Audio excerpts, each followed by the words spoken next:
5, 4, 3, 2, 1, go!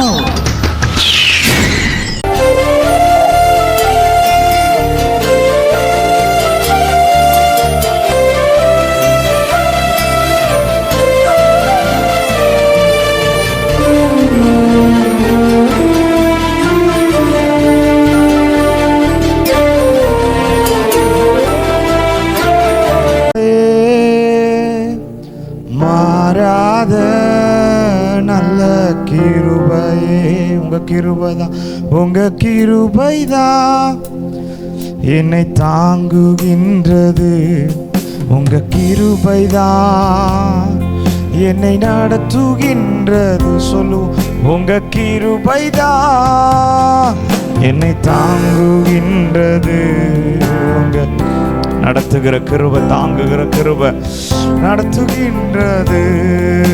சோர்ந்து போன நேரத்திலெல்லாம் சூழ்ந்து கொண்ட என்னை சூழ்ந்து கொண்ட சின்ன தம்பிமாரெல்லாம் வாய்களை திறந்து பாடுங்களேன். சோர்ந்து போன நேரத்திலெல்லாம் என்னை சூழ்ந்து கொண்ட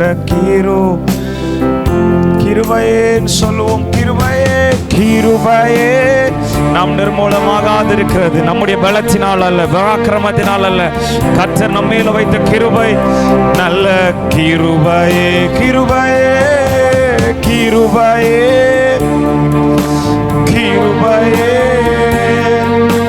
மாறாத நல்ல கிருபை. உடைக்கப்பட்ட நேரத்திலெல்லாம் என்னை உருவாக்கினாரா? எத்தனை பகுதிகளில் நம்மை உருவாக்கி இருக்கிறா? உடைக்கப்பட்ட நேரத்திலெல்லாம் என்னை உருவாக்கின கிருபை இது. சொல்லுவோம், கிருபையே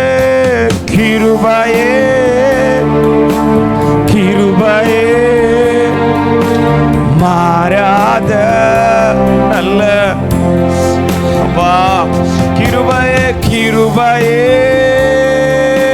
கிருபையே மாறாத நல்ல ஒன்றுமில்லா நேரத்திலெல்லாம் எனக்கு உதவி செய்த சொல்லுங்க. ஒன்றுமில்லாத நேரத்திலெல்லாம்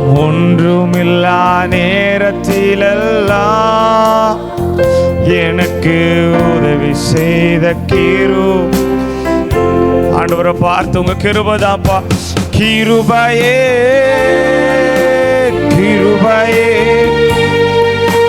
மாறாத நல்ல ஷபகதலனதா. ஓ கிருபையே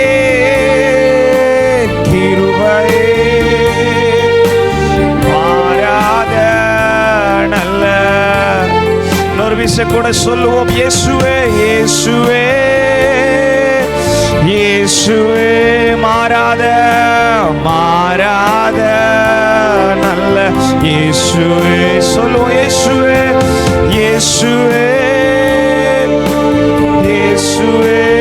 ஜீசஸ் மாறாத நல்ல. ஹல்லேலூயா.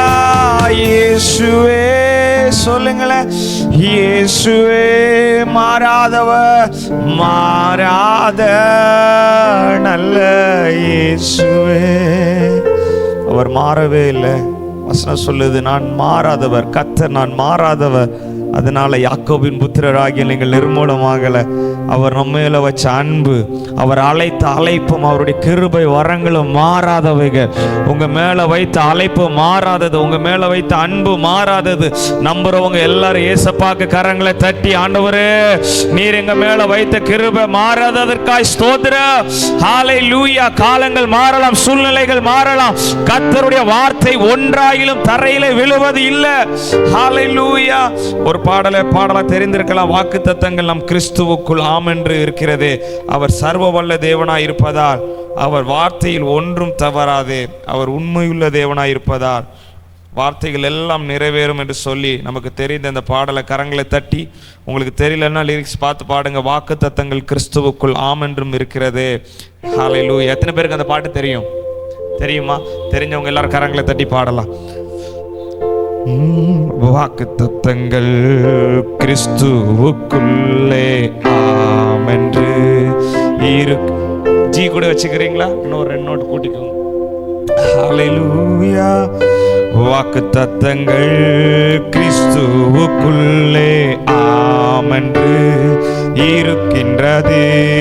வாக்குத்தத்தங்கள் நம் இயேசுவுக்குள்ளே ஆம் என்று இருக்கு.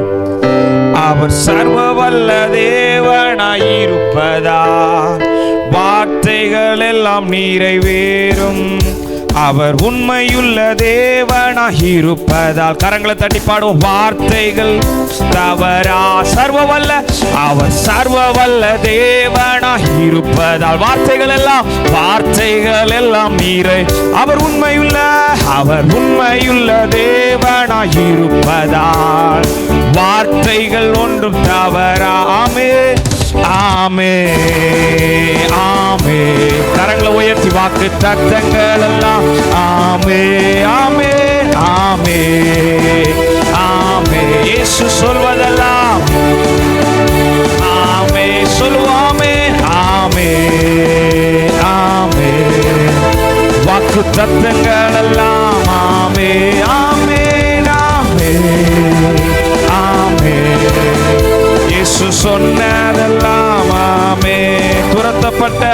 துரத்தப்பட்ட தாவீதின் தலையை உயர்த்தியது அவர் சொன்ன வார்த்தையை. துரத்தப்பட்ட தாவீதின் தலையை உயர்த்தியதே அவர் சொன்ன வார்த்தையை. குறித்திட்ட காலத்திலே வார்த்தை நிறைவேறுமே. சொல்லுங்க. குறித்திட்ட காலத்திலே நம் வாழ்விலும் நிறைவேறுமே. கரங்களை தட்டி ஆமே ஆமே. வாக்குத்தத்தங்கள் ஆமே ஆமே ஆமே ஆமே. இயேசு சொன்னதெல்லாம் அப்படியே நடக்கும். நம்புறவங்க எல்லாரும் சொல்லுங்க ஆமே ஆமே. வாக்குத்தத்தங்கள் எல்லாம் ஆமே ஆமே. இயேசு சொன்னதெல்லாம் செத்து போனதாம் சாராளின் கற்பத்தை உயிர்ப்பித்ததே அவர் சொன்ன வார்த்தையை. செத்து போனதாம் சாராளின் கற்பத்தை உயிர்ப்பித்ததே அவர் சொன்ன வார்த்தையை. குறித்திட்ட காலத்திலே நம் வாழ்வில் நிறைவேறுமே. சொல்லுவோம். குறித்திட்ட காலத்திலே நம் வாழ்வில் நிறைவேறும். சந்தோஷமா பாடுங்களேன். ஆமே ஆமே. வாக்குத்தத்தங்கள் எல்லாம் ஆமே. ஹல்லேலூயா. ஆமே. இயேசு சொன்னதெல்லாம் சொல்லுங்க ஆமே ஆமே ஆமே. வாக்குத்தத்தங்கள் எல்லாம் ஆமே ஆமே. இயேசு சொன்னதெல்லாம் ஆமே. இடிக்கப்பட்ட யோசேப்பின் கட்டுவித்ததே அவர். உங்க சத்தம் பாடுங்களேன். இடிக்கப்பட்ட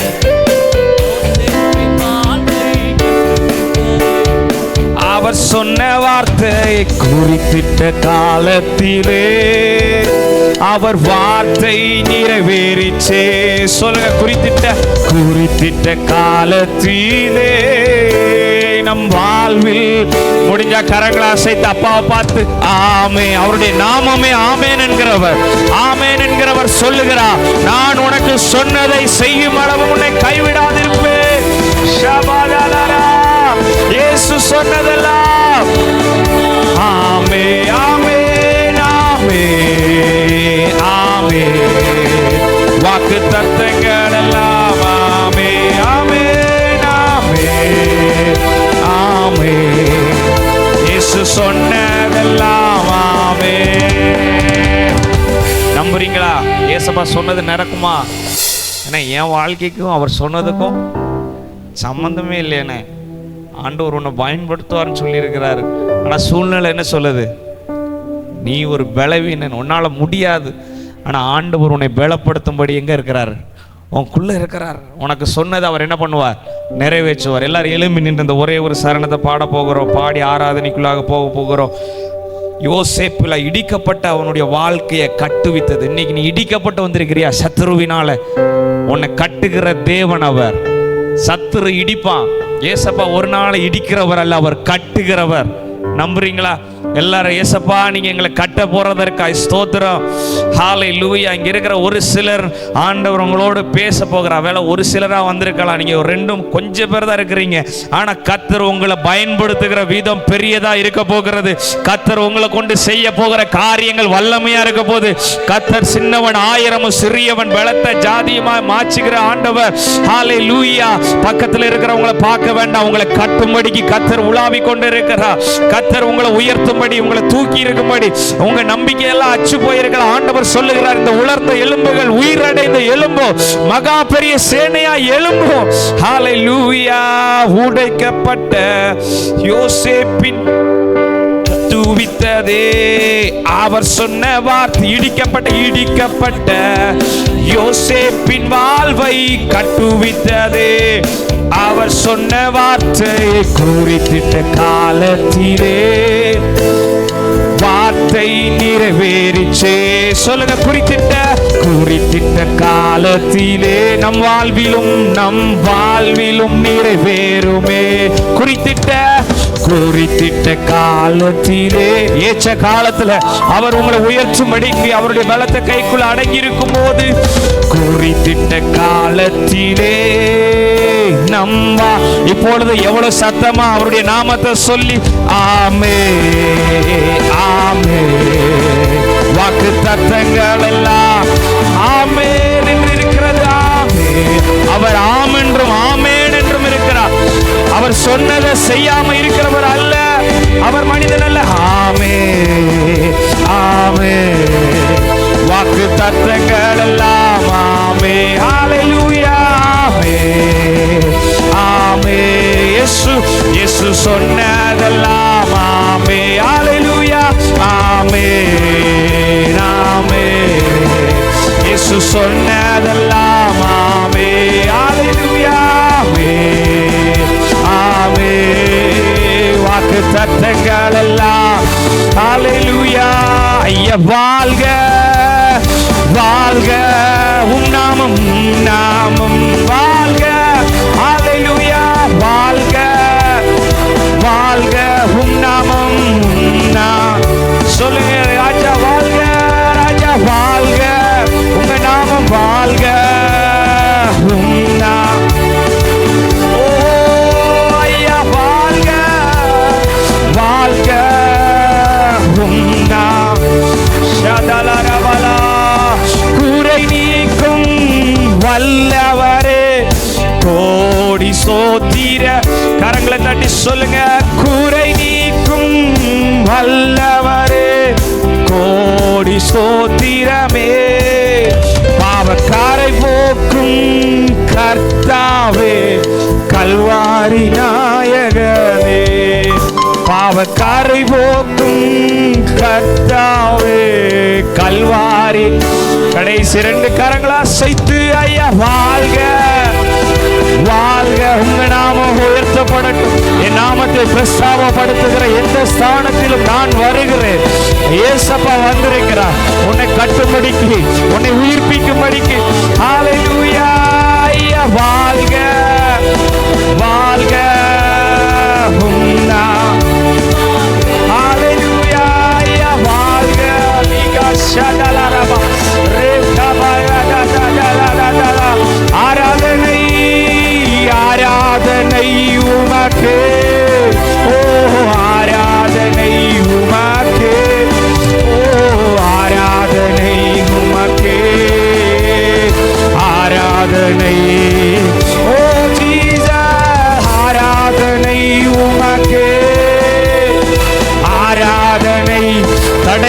வருவதாக இயேசுவின் நாமத்தினால. இங்கே ஒரு உயிர் மீட்சி, ஒரு எழுப்புதல், ஒவ்வொருடைய இருதயத்திற்குள்ளாக இருக்கிற பயத்தின் ஆவிகள், சோர்வின் ஆவிகள், கலக்கத்தை கொண்டு வருகிற பிசாசின் கிரியைகள் அழிக்கப்படுவதாக, அழிக்கப்படுவதாக. கரங்களை தட்டி ஆண்டவருக்கு நன்றி சொல்லுங்க. இயேசு நல்லவர், இயேசு நல்லவர். அவர் உன்னை மறக்கல, அவர் உன்னை கைவிடல. உந்த நடுவிலே உலாவிக் கொண்டிருக்கிறார். நன்றி அப்பா, நன்றி அப்பா. ஸ்தோத்திரம், ஸ்தோத்திரம். ஹல்லேலூயா, ஹல்லேலூயா, ஹல்லேலூயா. எத்தனை பேர் சொல்றீங்க அவர் சொன்னதெல்லாம் நடக்கும், ஏசப்பா எனக்கு சொன்னதெல்லாம் நடக்கும்னு நம்புறவங்க மாத்திரம் ஆண்டவரே நீங்க ஒரு நாள் என்ன மறக்கிற தேவன் அல்ல. ஹல்லேலூயா. ஏசார் வச்சுக்கிறீங்களா? ஏ மேஜர் வச்சுக்கோங்க. ஹல்லேலூயா. நன்றி அப்பா, நன்றி அப்பா, நன்றி அப்பா. ஜீசஸ் என் தேவன் எனக்காய் ஏதாகிலும் செய்திடுவார் என்றாகிலும் என்னை மறந்தது உண்டா? சொல்லுங்க. என் தேவன் எனக்காய் ஏதாகிலும் செய்திடுவார் என்றாகிலும் என்னை மறந்தது உண்டா? என் தேவன், என் தேவன் எனக்காய் ஏதாகிலும் செய்திடுவார் என்றாகிலும் என்னை மறந்தது உண்டா? சொல்லுவோம். என் தேவன் எனக்காய் ஏதாகிலும் செய்திடுவார் என்றா என்னை மறந்தது கிரகிக்க முடியா, கிரகிக்க முடியா காரியம் செய்வி சர்வஞானியே உமையாரா திபேன். கிரகி ஸ்டைல் வாலி வச்சுக்கிறீங்களா? காரியம் செய்வி சர்வஞானியே உமையாராதிப்பே. என் இயலா ஸ்டைல் வாலி வச்சு என் செயல்படுவி உம் கரம் என்னை விலகாதிருக்கும். சொல்லுங்க. என் இயலாமையில் நீர் செயல். ஹல்லேலூயா. உம் கரம் என்னை விலகாதிருக்கும். மலைகளை பெயர்த்தீரென்றார். என் தடைகள் உமக்கு எம்மா. மரித்தோரை எழச் செய்தீரென்றா. என் நோய்கள் உமக்கு. இன்னொரு விஷயம் சொல்லுங்க. மலைகளை பெயர்த்தீரென்றா, மலைகளை பெயர்த்தீரென்றா. என் தடைகள் உமக்கு எம்மா. மரித்தோரை எழச் செய்தீரென்றா. என் நோய்கள் எல்லாவித நோய்கள், பாவ நோய்களையும் விளக்குகிறவர். கிரகிக்க முடியா காரியம் செய்வி சர்வஞானியே உம்மை. கரங்களை உயர்த்தி சொல்லுவோம். கிரகிக்க முடியா காரியம் செய்வி சர்வஞானியே உம்மை ஆராதிப்பே. பெருங்கோளும் தடியும் இரு பரிவாரமாகும் மாலன்றி இது யாரால் கூடும்? வெறுங்கோளும் கையும் இரு பரிவாரமாகும் உம்மாலன்றி இது யாரா? ஆகாயத்து பட்சிகளை போஷித்தீரென்றா. என்னையும் என் எதிர்காலத்தை நீங்க நடத்துவது நிச்சயம். சொல்லுங்க பார்க்கலாம். காட்டு புஷ்பங்களை உடுத்துவது நீரென்றா. என்னை குறைவின்றி இப்ப முழு பலத்தோடு கிரகிக்க முடியா காரியம் செய்வி சர்வஞானி உம்மை ஆராதிப்பே. கிரகிக்க முடியா காரியம் செய்வி சர்வஞானி. ஷகலலரா சேனைகளின் கர்த்தர் பரிசுத்தர். சொல்லுவோம், சேனைகளின் கர்த்தர் பரிசுத்தர். ஓ, சேனைகளின் கர்த்தர் பரிசுத்தர். ஓ, பரிசுத்தர் பரிசுத்தரே. ஆஹா, பரிசுத்தர். கடைசியா 2 கரங்களை உயர்த்தி ஆஹா, ஹல்லேலூயா, ஆஹா, ஹல்லே, ஓ, ஹல்லேலூயா, ஹல்லேலூயா, ஹல்லே. உங்க சத்தம் எழுமட்டும் முழு பலத்தோடு. ஹல்லேலூயா, ஹல்லேலூயா, ஆமென். மலைகளை பெயர்ப்பீரென்றா, என் தடைகள் உமக்கு எம்மா. மரித்தோரை எழச் செய்தீரென்றா, என் நோய்கள் உமக்கு எத்தனை பேர் நம்புறீங்க? அவரால் கூடாத காரியம் ஒன்றும் இல்லை. இந்த நேரத்தில் நம்ம துதிக்கிற வேளையில் ஒரு நிமிடம் பாஸ்டம்மாவை கத்தர் பலப்படுத்தும்படி ஆஸ்பத்திரியில் இருக்கிற பாஸ்டம்மா மேலே நீங்கள் ஜெபிக்கிற ஜெபத்தை அவர் கேட்கிறார். நான் ஜெபிச்ச அற்புதம் நடக்குமா? இல்லை, நீங்கள் இங்கே ஜெபிக்கும் போது கத்தர் ஏசப்பாங்க ஆஸ்பத்திரியில் ஒரு அற்புதத்தை செய்வார். நம்புறவங்க எல்லாரும் முடிஞ்ச முழங்கால் படிட்டு ஒரு நிமிடம் ஆவியில நிரம்பி ஏசப்பா ஒரு அற்புதத்தை செய்யுங்கன்னு ஜெபம் பண்ணுங்களேன். இங்கே வந்திருக்கிற எல்லாரும் வாய்களை திறந்து ஏசப்பா நீங்க ஜெபிக்கிற ஜெபத்தை அவர் கேட்கிறார். விசுவாசத்தோடு, விசுவாசம் உள்ள ஜெபம் பிணியாளிகளை ரட்சிக்கும். மலைகளை பெயர்க்கிற ஆண்டவர், தட்டைகளை உடைக்கிறவர். இப்பொழுதே இயேசுவின் நாமத்தினால மரித்தோரை எழும்ப பண்ணுகிற தேவனுடைய கரம் பாஸ்டம்மாவை தொடட்டும். நல்ல வாய்களை திறந்து ஜெபம் பண்ணுங்க ஒரு நிமிடம். இயேசுவின் நாமத்தினால கர்த்தருடைய கரம் சுகப்படுத்துகிறதற்காய் ஸ்தோத்திரம், அற்புதங்களை செய்கிறதற்காய் ஸ்தோத்திரம் ஆண்டவரே. ஷகதா ரபகதல ரபா ரிகா பாபா. பக்கத்துல யாராவது இருந்தாங்கன்னா கரங்களை பிடித்து ஒரு நிமிடம். எங்க வாழ்க்கையில என்ன தடை இருந்தாலும் இந்த நாள்ல உடைக்கப்படட்டும் இயேசுவின் நாமத்தினால. எந்த தடை முன்னேற விடாமல் தடை, ஆவிக்குரிய வாழ்க்கையில முன்னேற முடியல, ஒரு குறிப்பிட்ட எல்லைக்கு மேல போக முடியல, திரும்ப திரும்ப விழுகிற அனுபவத்திற்கு கர்த்தர் இன்றைக்கு ஒரு முற்றுப்புள்ளியை வச்சு தான் அனுப்ப போகிறார். நீங்க வந்த வண்ணமா திரும்ப போறது இல்ல. ஏசப்பா இந்த இடத்துல உங்களை தொடும்படிக்கு வந்திருக்கிறார். மரித்தோரை எழும்ப பண்ணுகிற ஆண்டவர். லாசருவே வெளியே வா என்று சொல்லி கல்லறையிலிருந்து வெளிப்பட பண்ணின தேவனுடைய வல்லமை இந்த இடத்துல உலாவி கொண்டிருக்கிறது. ஆண்டவர் உங்களை பலப்படுத்தும்படி வந்திருக்கிறார். ஆண்டவரே, நீங்க அப்படி செய்ய போறதற்காய் ஸ்தோத்திரம். எல்லாரும் ஒரு நிமிடம் கரங்களை தட்டி ஆவியில நிரம்பி ரபா ஷாகா அபிஷேகம் பெற்ற எல்லாரும் நுகங்கள் முறிந்து போகட்டும், நுகங்கள் முறிந்து போகட்டும். ஆண்டவரே மக்கு நன்றி அப்பா. ஷாகதா ரேகபலா ஷிகதல ரபா. தொடர்ந்து வழி நடத்துங்கப்பா. எல்லாரும் திரும்பி போகும்போது விடுதலையோடு, சந்தோஷத்தோடு, மன மகிழ்ச்சியோடு போகட்டும். மாலை செய்யக்கூடாத அதிசயமான காரியம் ஒன்றும் இல்லை என்பதை அறிந்தவர்களாய் கடந்து போகட்டும். இயேசு கிறிஸ்துவின் நாமத்தில் பிதாவே, ஆமென். உட்கார்ந்து கொள்ளுங்க. நம்ம மத்தியில சகோதரர் ஐசக் அண்ணா வந்திருக்கிறாங்க. எத்தனை பேர் ஐசக் அண்ணனை தெரியும்? ஐசக் அண்ணனை எல்லாருக்கும் தெரியும்னு நினைக்கிறேன்.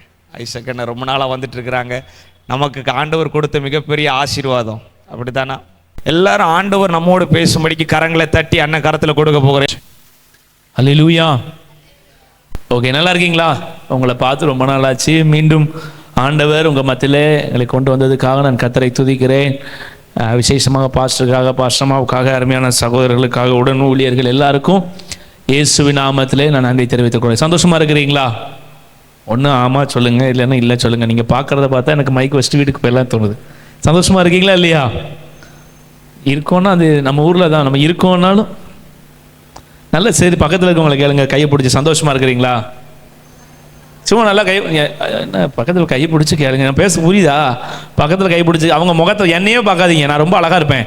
பக்கத்தில் இருக்கவங்க முகத்தை பார்த்து கையை பிடிச்சி கேளுங்க, சந்தோஷமாக இருக்கிறீங்களா? அல்லேலூயா. ஆமாம், என் லைஃப்பில் நான் ரொம்ப மிஸ் பண்ணுற பீரியட் அப்படின்னா நான் எதை அப்படின்னு சொல்லுவேன்னா என்னுடைய யூத் தான். இப்போவும் நான் யூத்து தான், எனக்கு கல்யாணம் ஆயிடுச்சு. ஆனால் நான் ரொம்ப ஆண்டவருக்குள்ளேயும் சரி எல்லாவற்றிலையும் நான் ரொம்ப என்ஜாய் பண்ண ஒரு வயசு அப்படின்னா அந்த யூத் ஸ்டேஜ். எல்லாருக்குமே இந்த யூத் ஸ்டேஜ் ரொம்ப பிடிக்கும். இப்போ நம்ம ஸ்கூல் முடிச்சு காலேஜ் போகும்போது நம்ம எதை ரொம்ப திரும்பி பார்ப்போம்? ஸ்கூல் லைஃப்பை திரும்பி பார்ப்போம். சார் ஸ்கூல் படிக்கும்போது கவலையே இல்லை, ஃப்ரெண்ட்ஸ் கூட ஜாலியாக இருந்தோம் அப்படின்ட்டு. இப்போ காலேஜ் முடிச்சுட்டு நீங்கள் வேலைக்கு போகும்போது நீங்கள் என்ன யோசிப்பீங்கன்னா, காலேஜ் லைஃப் சூப்பராக இருந்துச்சு. அப்புறம் வேலை பார்த்துட்டு இருக்கும்போது கல்யாணம் முடிஞ்சதுக்கப்புறம் நீங்கள் மறுபடியும் சொல்லுவீங்க, யூத் லைஃப் சூப்பராக இருந்துச்சு. அப்புறம் என்றைக்குமே நம்ம லைஃப்பில் சில விஷயங்களை பாஸ்ட்டை திரும்பி பார்க்கும் பொழுது நம்மளை அறியாமலே ஒரு சந்தோஷம் வரும். உங்களுக்குலாம் வந்திருக்குதா? யாரெல்லாம் காலேஜ் படிக்கிறீங்க? உங்கள் ஸ்கூல் லைஃப்பை திரும்பி பார்க்கும்போது சந்தோஷம் வந்திருக்குதா? இல்லை நீங்கள் ஸ்கூல் படிக்கிற பிள்ளைங்க ஒரு ஸ்கூலை விட்டு இன்னொரு ஸ்கூல் போகும்போது அந்த பழைய ஸ்கூலை பற்றி நான் நினச்சி ரொம்ப சந்தோஷப்பட்டிருக்கேன். என் ஃப்ரெண்ட்ஸ் 2 பேர் தான், இங்கெல்லாம் யாருமே இல்லைண்ணே. நம்ம சில வீடு குடியிருப்போம், பக்கத்தில் நிறைய ஃப்ரெண்ட்ஸ் நமக்கு கிடச்சிருப்பாங்க பிபிஎஸ்லேயோ. ஆனால் அவங்கள நம்ம திரும்பி பார்க்கும் பொழுது நமக்கு ஒரு சந்தோஷம் இருக்கும். ஒன்று இருந்திருக்கா இல்லையாப்பா? இல்லை. யார் இல்லைண்ணா? அவனுக்கு இல்லை. உங்களுக்கு இருந்திருக்குதா? ஸோ என்றைக்குமே சில நம்ம லைஃப்பில் இருக்கிற சில இன்சிடெண்ட்டை, சில கடந்து வந்த பாதைகளை நம்ம திரும்பி பார்க்கும்பொழுது நமக்கு ரொம்ப சந்தோஷமாக இருக்கும். இப்போ நீங்கள் டெய்லி வாரம் இந்த யூத் மீட்டிங்கு வர்றீங்க, அப்படி தான் வியாழக்கிழமை வரும். இது உங்களுக்கு இப்போ சந்தோஷத்தை கொடுக்காது. இப்போ உங்களுக்கு கட்டாயமாக பிடிக்காததாக இருக்கும். நம்மளை போட்டு வீட்டிலேயும் புஷ் பண்ணுறாங்க, சர்ச்சிலையும் புஷ் பண்ணுறாங்க, யூத் மீட்டிங் போன்னு இப்போ உங்களுக்கு ரொம்ப கட்டாயமாக இருக்கும். ஆனால் நீங்கள் திரும்பி பார்க்கும் பொழுது ஒரு ஏஜில் ஒரு 25+ மேலே நீங்கள் போய் உங்கள் லைஃப் வேறு மாதிரி போகும்போது திரும்பி பார்க்கும் பொழுது இது எல்லாம் உங்களுக்கு ஒரு பிளெஸ்ஸிங்காக இருக்கும். ஐயோ இதெல்லாம் நம்ம மிஸ் பண்ணிட்டோம்னு நினைப்போம். ஆனால் நிறைய யங்ஸ்டர்ஸ் இதை இப்போ மிஸ் பண்ணுறாங்க. பார்த்தீங்களா? திரும்பி பார்க்கும் பொழுது அவங்க எதையுமே மிஸ் பண்ண மாதிரி அவங்களுக்கு இருக்காது. ஸோ நீங்கள் ஆண்டவருடைய சமூகத்தில் இன்வெஸ்ட் பண்ணுற இந்த டைம் எல்லாம் ரொம்ப ப்ரெஷியஸ். அதனால் இந்த யூத் மீட்டிங் நடக்குது அப்படின்னா எல்லா சர்ச்சஸ்லையும் இப்படி யூத் மீட்டிங் நடக்கானா ஒரு கொஸ்டின் மார்க் தான். நிறைய சபைகளுக்கு போகிறோம், ஆனால் இப்படி உங்களுக்கு ஸ்பெஷலாக அதுவும் வீக்கில் ஒரு டேஸில் உங்களெல்லாம் கூப்பிட்டு உட்கார வச்சு இவ்வளோ டைம் ஸ்பெண்ட் பண்ணி ஊழியக்காரங்களை கூப்பிட்டு உங்களுக்கு டீ ஸ்நாக்ஸ்லாம் கொடுத்து பண்ணுறாங்கன்னா இந்த ஆப்பர்ச்சுனிட்டியை நீங்கள் மிஸ் பண்ணக்கூடாது. சரிங்களா? அதை தான் நான் உங்களுக்கு மெசேஜ் எடுக்க போகிறேன். பட் ஆண்டவர் எனக்கு லீட் பண்ணுறதுனால சொல்கிறேன். ஸோ நீங்கள் 6:30 யூத் மீட்டிங்னா ஒரு 8:30 என்ன செஞ்சுருங்க. அப்படி தானே வரோம்? ஆமாம், 6:30 யூத் மீட்டிங்னா அட்லீஸ்ட் ஒரு 6:45 என்ன செஞ்சிடணும். ஆமாம், வந்துடணும். ஆமாம், ஒரு வேளை நீங்கள் காலேஜ் போயிட்டு ரொம்ப லேட் ஆகுதுன்னா ஒரு 7. அதையும் தாண்டி போனீங்கன்னா நீங்கள் பாதி என்ன செஞ்சிருவீங்க, மிஸ் பண்ணிடுவீங்க. ஸோ அதனால உங்கள் ஃப்ரெண்ட்ஸையும் கம்பல் பண்ணி அதை என்ன செய்யுங்க. நீங்கள் சொல்லி ஆனால் என்னையே ஒருத்தர் கம்பல் பண்ணால் தான் நான் வருவேன், நான் எப்பறம் இன்னொருத்தரை கம்பல் பண்ணி கூப்பிட்டு வரேன். ஸோ உங்கள் ஃப்ரெண்ட்ஸையும் என்ன செய்யுங்க, கூட்டிகிட்டு வாங்க. சரிங்களா? எல்லாத்தையும் பேனா இருக்குதா? யாருக்கெல்லாம் பேனா இருக்குது? ஓகே, யூத் மீட்டிங் வரும்போது கட்டாயம் உங்கள் கையில் ஒரு நோட் இருக்கணும், ஒரு டைரி இல்லைன்னா ஒரு பென் இருக்கணும். சரி, இப்போ நான் உங்களுக்கு ஒரு எக்ஸாம் வைக்க போகிறேன். டக்குன்னு பார்த்து அந்த கொஸ்டின்ஸ்க்கு ஆன்சர் எழுத போகிறீங்க. ஒவ்வொருத்தருக்கும் ஒவ்வொரு கொஸ்டின் பேப்பர் வரும். சரிங்களா? கரெக்டாக 3 மினிட்ஸ் தான் நான் உங்களுக்கு டைம் தருவேன். இந்த 3 மினிட்ஸ்க்குள்ளே நீங்கள் வேகமாக என்ன பண்ண போகிறீங்க, வேகமாக 3 மினிட்ஸ்க்குள்ளே இந்த எக்ஸாம் முடிச்சிடணும். டைம் அப் சொன்னதுக்கப்புறம் யாரும் எழுதக்கூடாது. சரிங்களா? Okay, ready? The time starts now. சரியா? எத்தனை பேர் 16 கொஸ்டினுக்கு ஆன்சர் பண்ணீங்க? 16க்கு ஆன்சர் நல்ல கை தூங்க. 16 கொஸ்டினுக்கு ஆன்சர் பண்ணிட்டேங்கிறவங்க. சரி, எத்தனை பேர் 2 கொஸ்டின் மட்டும் ஆன்சர் பண்ணீங்க? அண்ணே 10 கொஸ்டின் ஆன்சர் எழுதிட்டேனே. 10 கொஸ்டின் எழுதிட்டீங்க. 8 கொஸ்டின் எழுதிட்டேன். நல்ல, நான் சொல்றது புரியுதா புரியலையா? 7 கொஸ்டின் ஆன்சர் எழுதிட்டேன். 7 கொஸ்டின்ஸ். 5 கேள்விக்கு ஆன்சர் எழுதிட்டேன். 3 கேள்விக்கு எழுதிட்டேன். நீங்கள் எழுதுனீங்களா? எழுதுனீங்க பார்க்குறது பார்த்தாலும் எனக்கு பயமாக இருக்குது. எழுதுனீங்களா இல்லையா? சரி, எத்தனை பேர் 2 கேள்விக்கு மட்டும் ஆன்சர் எழுதுனீங்க? நீ மட்டுமாமா? முதல் 2 கேள்விக்கு ஆன்சர் எழுதுனியா? அதுக்கடுத்து எதுவுமே எழுதல. அந்த பாப்பாக்கு எல்லாரும் கை தட்டுங்க பார்க்கலாம். ஏன்னா அவள் தான் அந்த கேமோடைய வின்னர். என்ன எல்லாருக்கும் டவுட்டாக இருக்குதா? நீங்கள் எல்லாம் ஒழுங்காக வாசிச்சு 3 நிமிஷத்தில் எழுதுனீங்களா? ஒரு தம்பி மண்டையை ஜோரி என்ன நடந்துச்சிங்க அப்படின்ட்டு வாசிங்க. 15வது கேள்வி வாசிங்க.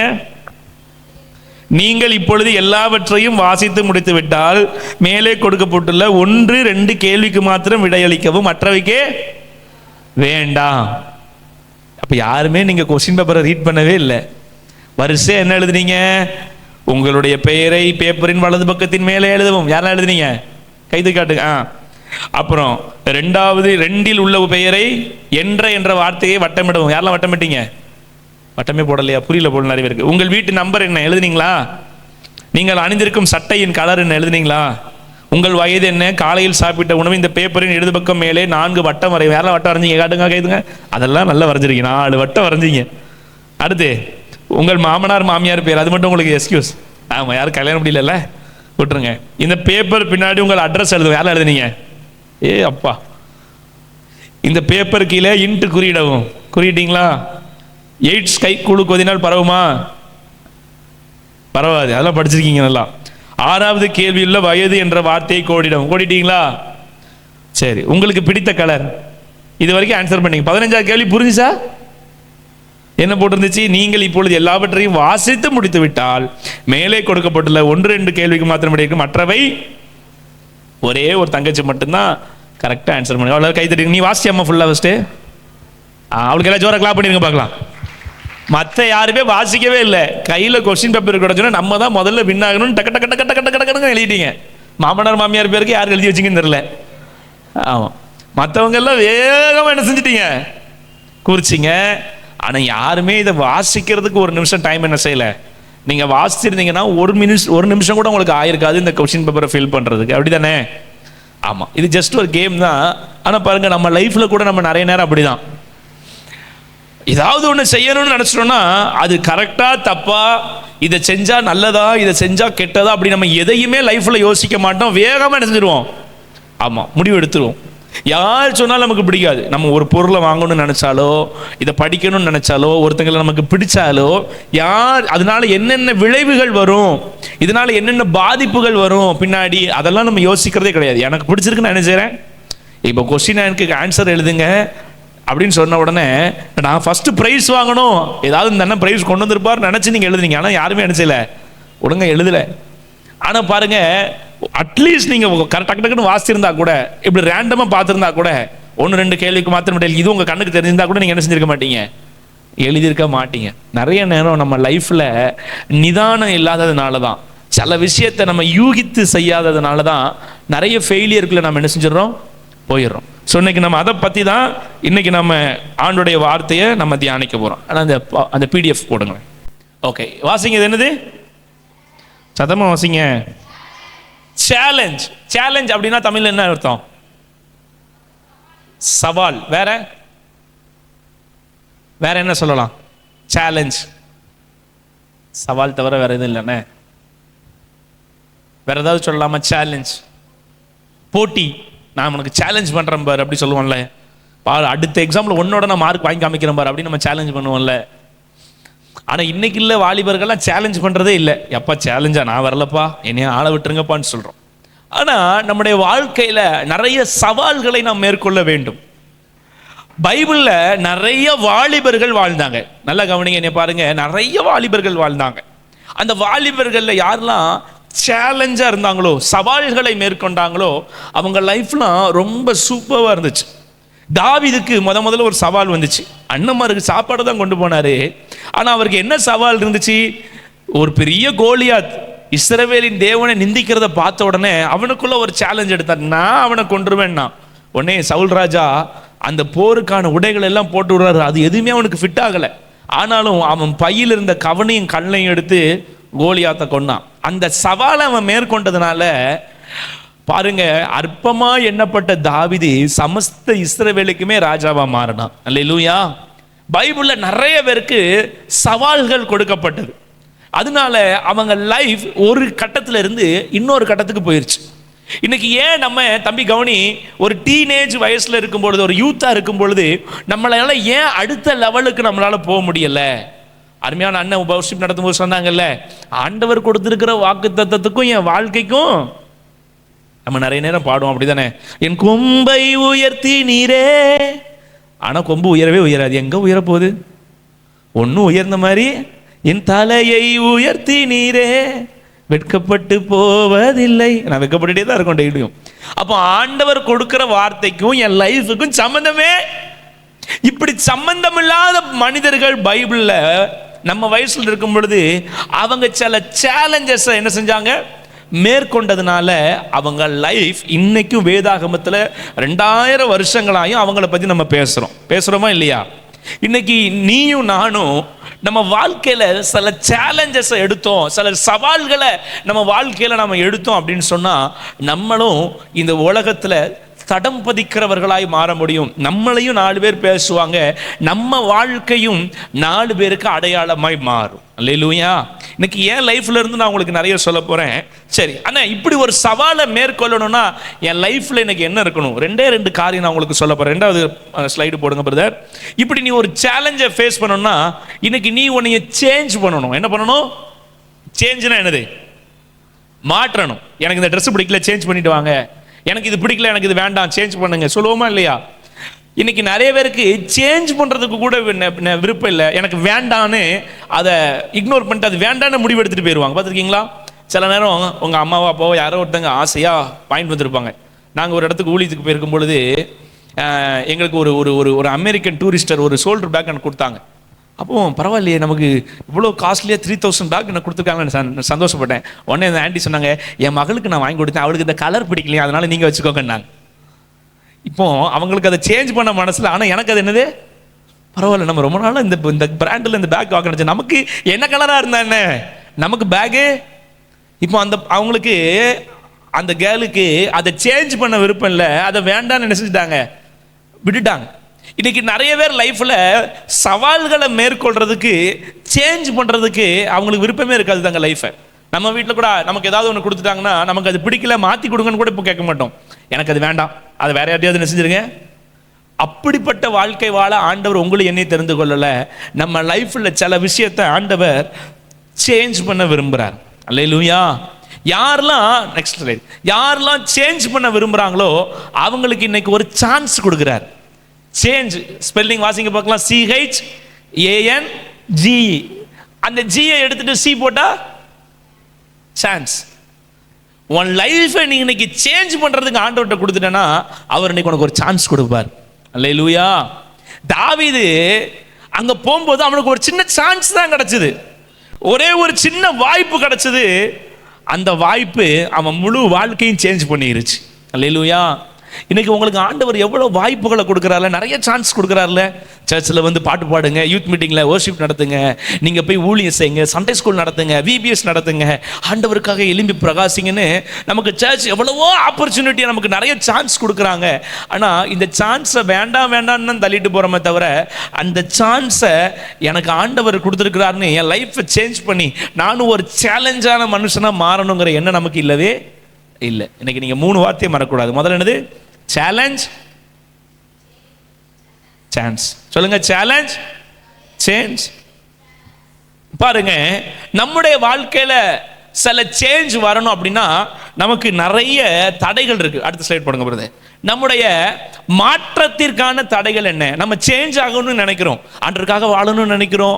வாரம் யூத் மீட்டிங்ல நிறைய அண்ணமார் அக்காமார் பாஸ்டர்ஸ்லாம் வந்து மெசேஜ் கொடுக்குறாங்க, இன்னைக்கு மாறிடலாம், நாளைக்கு மாறிடலாம், நாளை கழிச்சு மாறிடலாம் நம்ம நினைக்கிறோம். ஆனால் நம்ம வாழ்க்கை மாறுவதற்கு நமக்கு நிறைய தடைகள் இருக்கு. அதுலேயும் யூத்துக்கு மாறுறதுக்கு ஏகப்பட்ட தடை இருக்கு. நான் அவ்வளோ தடையும் சொல்லலை, ஒரு 3 ஸ்ட்ரகிள்ஸ், நீங்கள் சந்திக்கிற ஸ்ட்ரகிள்ஸ், உங்களுக்கு இருக்கிற அந்த தடைகளை மட்டும் நம்ம இன்னைக்கு பார்க்க போகிறோம். சரிங்களா? முதல் தடை என்ன அப்படின்னா, நேரத்தை வாசிங்க, கையாள தெரியாத தன்மை. நிறைய பேருக்கு அவங்க டைமை எப்படி யூஸ் பண்ணனே தெரியாது. இப்போ 2 நாள் உங்களுக்கு லீவ் விட்டாங்க ஸ்கூல்ல காலேஜ்னா உங்களுக்கு எப்படி இருக்கும்? போர் அடிக்கும், என்ன பண்ணணும்னு தெரியலையே, சும்மாவே இருக்கிறோமே. அம்மா சொல்லுவாங்க, ஏய் என்ன வெட்டியாவே இருக்கிறியா, ஏதாவது பிரயோஜனமா பண்றியா? நிறைய பேருக்கு கேட்டா, நிறைய வாலிபர்கள் சொல்லியிருக்காங்க, நேரமே போலனே, போர் அடிக்குது. என்ன அடிக்குது? போர் அடிக்குது. தங்களுடைய நேரத்தை யாரெல்லாம் சரியா அவங்களுக்கு அதை கையாள தெரியலையோ அவங்க லைஃப்ல சேஞ்ச் வராது, மாற்றம் வரவே வராது. பாருங்க, இன்னைக்கு ஒரு சாப்பாடை சாப்பிடலன்னா நாளைக்கு சாப்பிடலாம், ஆனால் இன்னைக்கு போன மணி நேரம் நாளைக்கு திரும்ப என்ன செய்யாது. இன்னைக்கு போன காலம், நேற்று போன காலம் இன்னைக்கு திரும்ப நம்ம நினைச்சாலும் எத்தனை கோடி கொடுத்தாலும் கிடைக்காதுன்னு சொல்லுவாங்க. அப்போ நல்லா கவனி தம்பி தங்கச்சி, இந்த வாலிப வயசுல உனக்கு கிடைக்கிற நேரத்தை நீ ரொம்ப பிரயோஜனமாய் பயன்படுத்த வேண்டும். ரொம்ப பிரயோஜனமாக பயன்படுத்த வேண்டும்.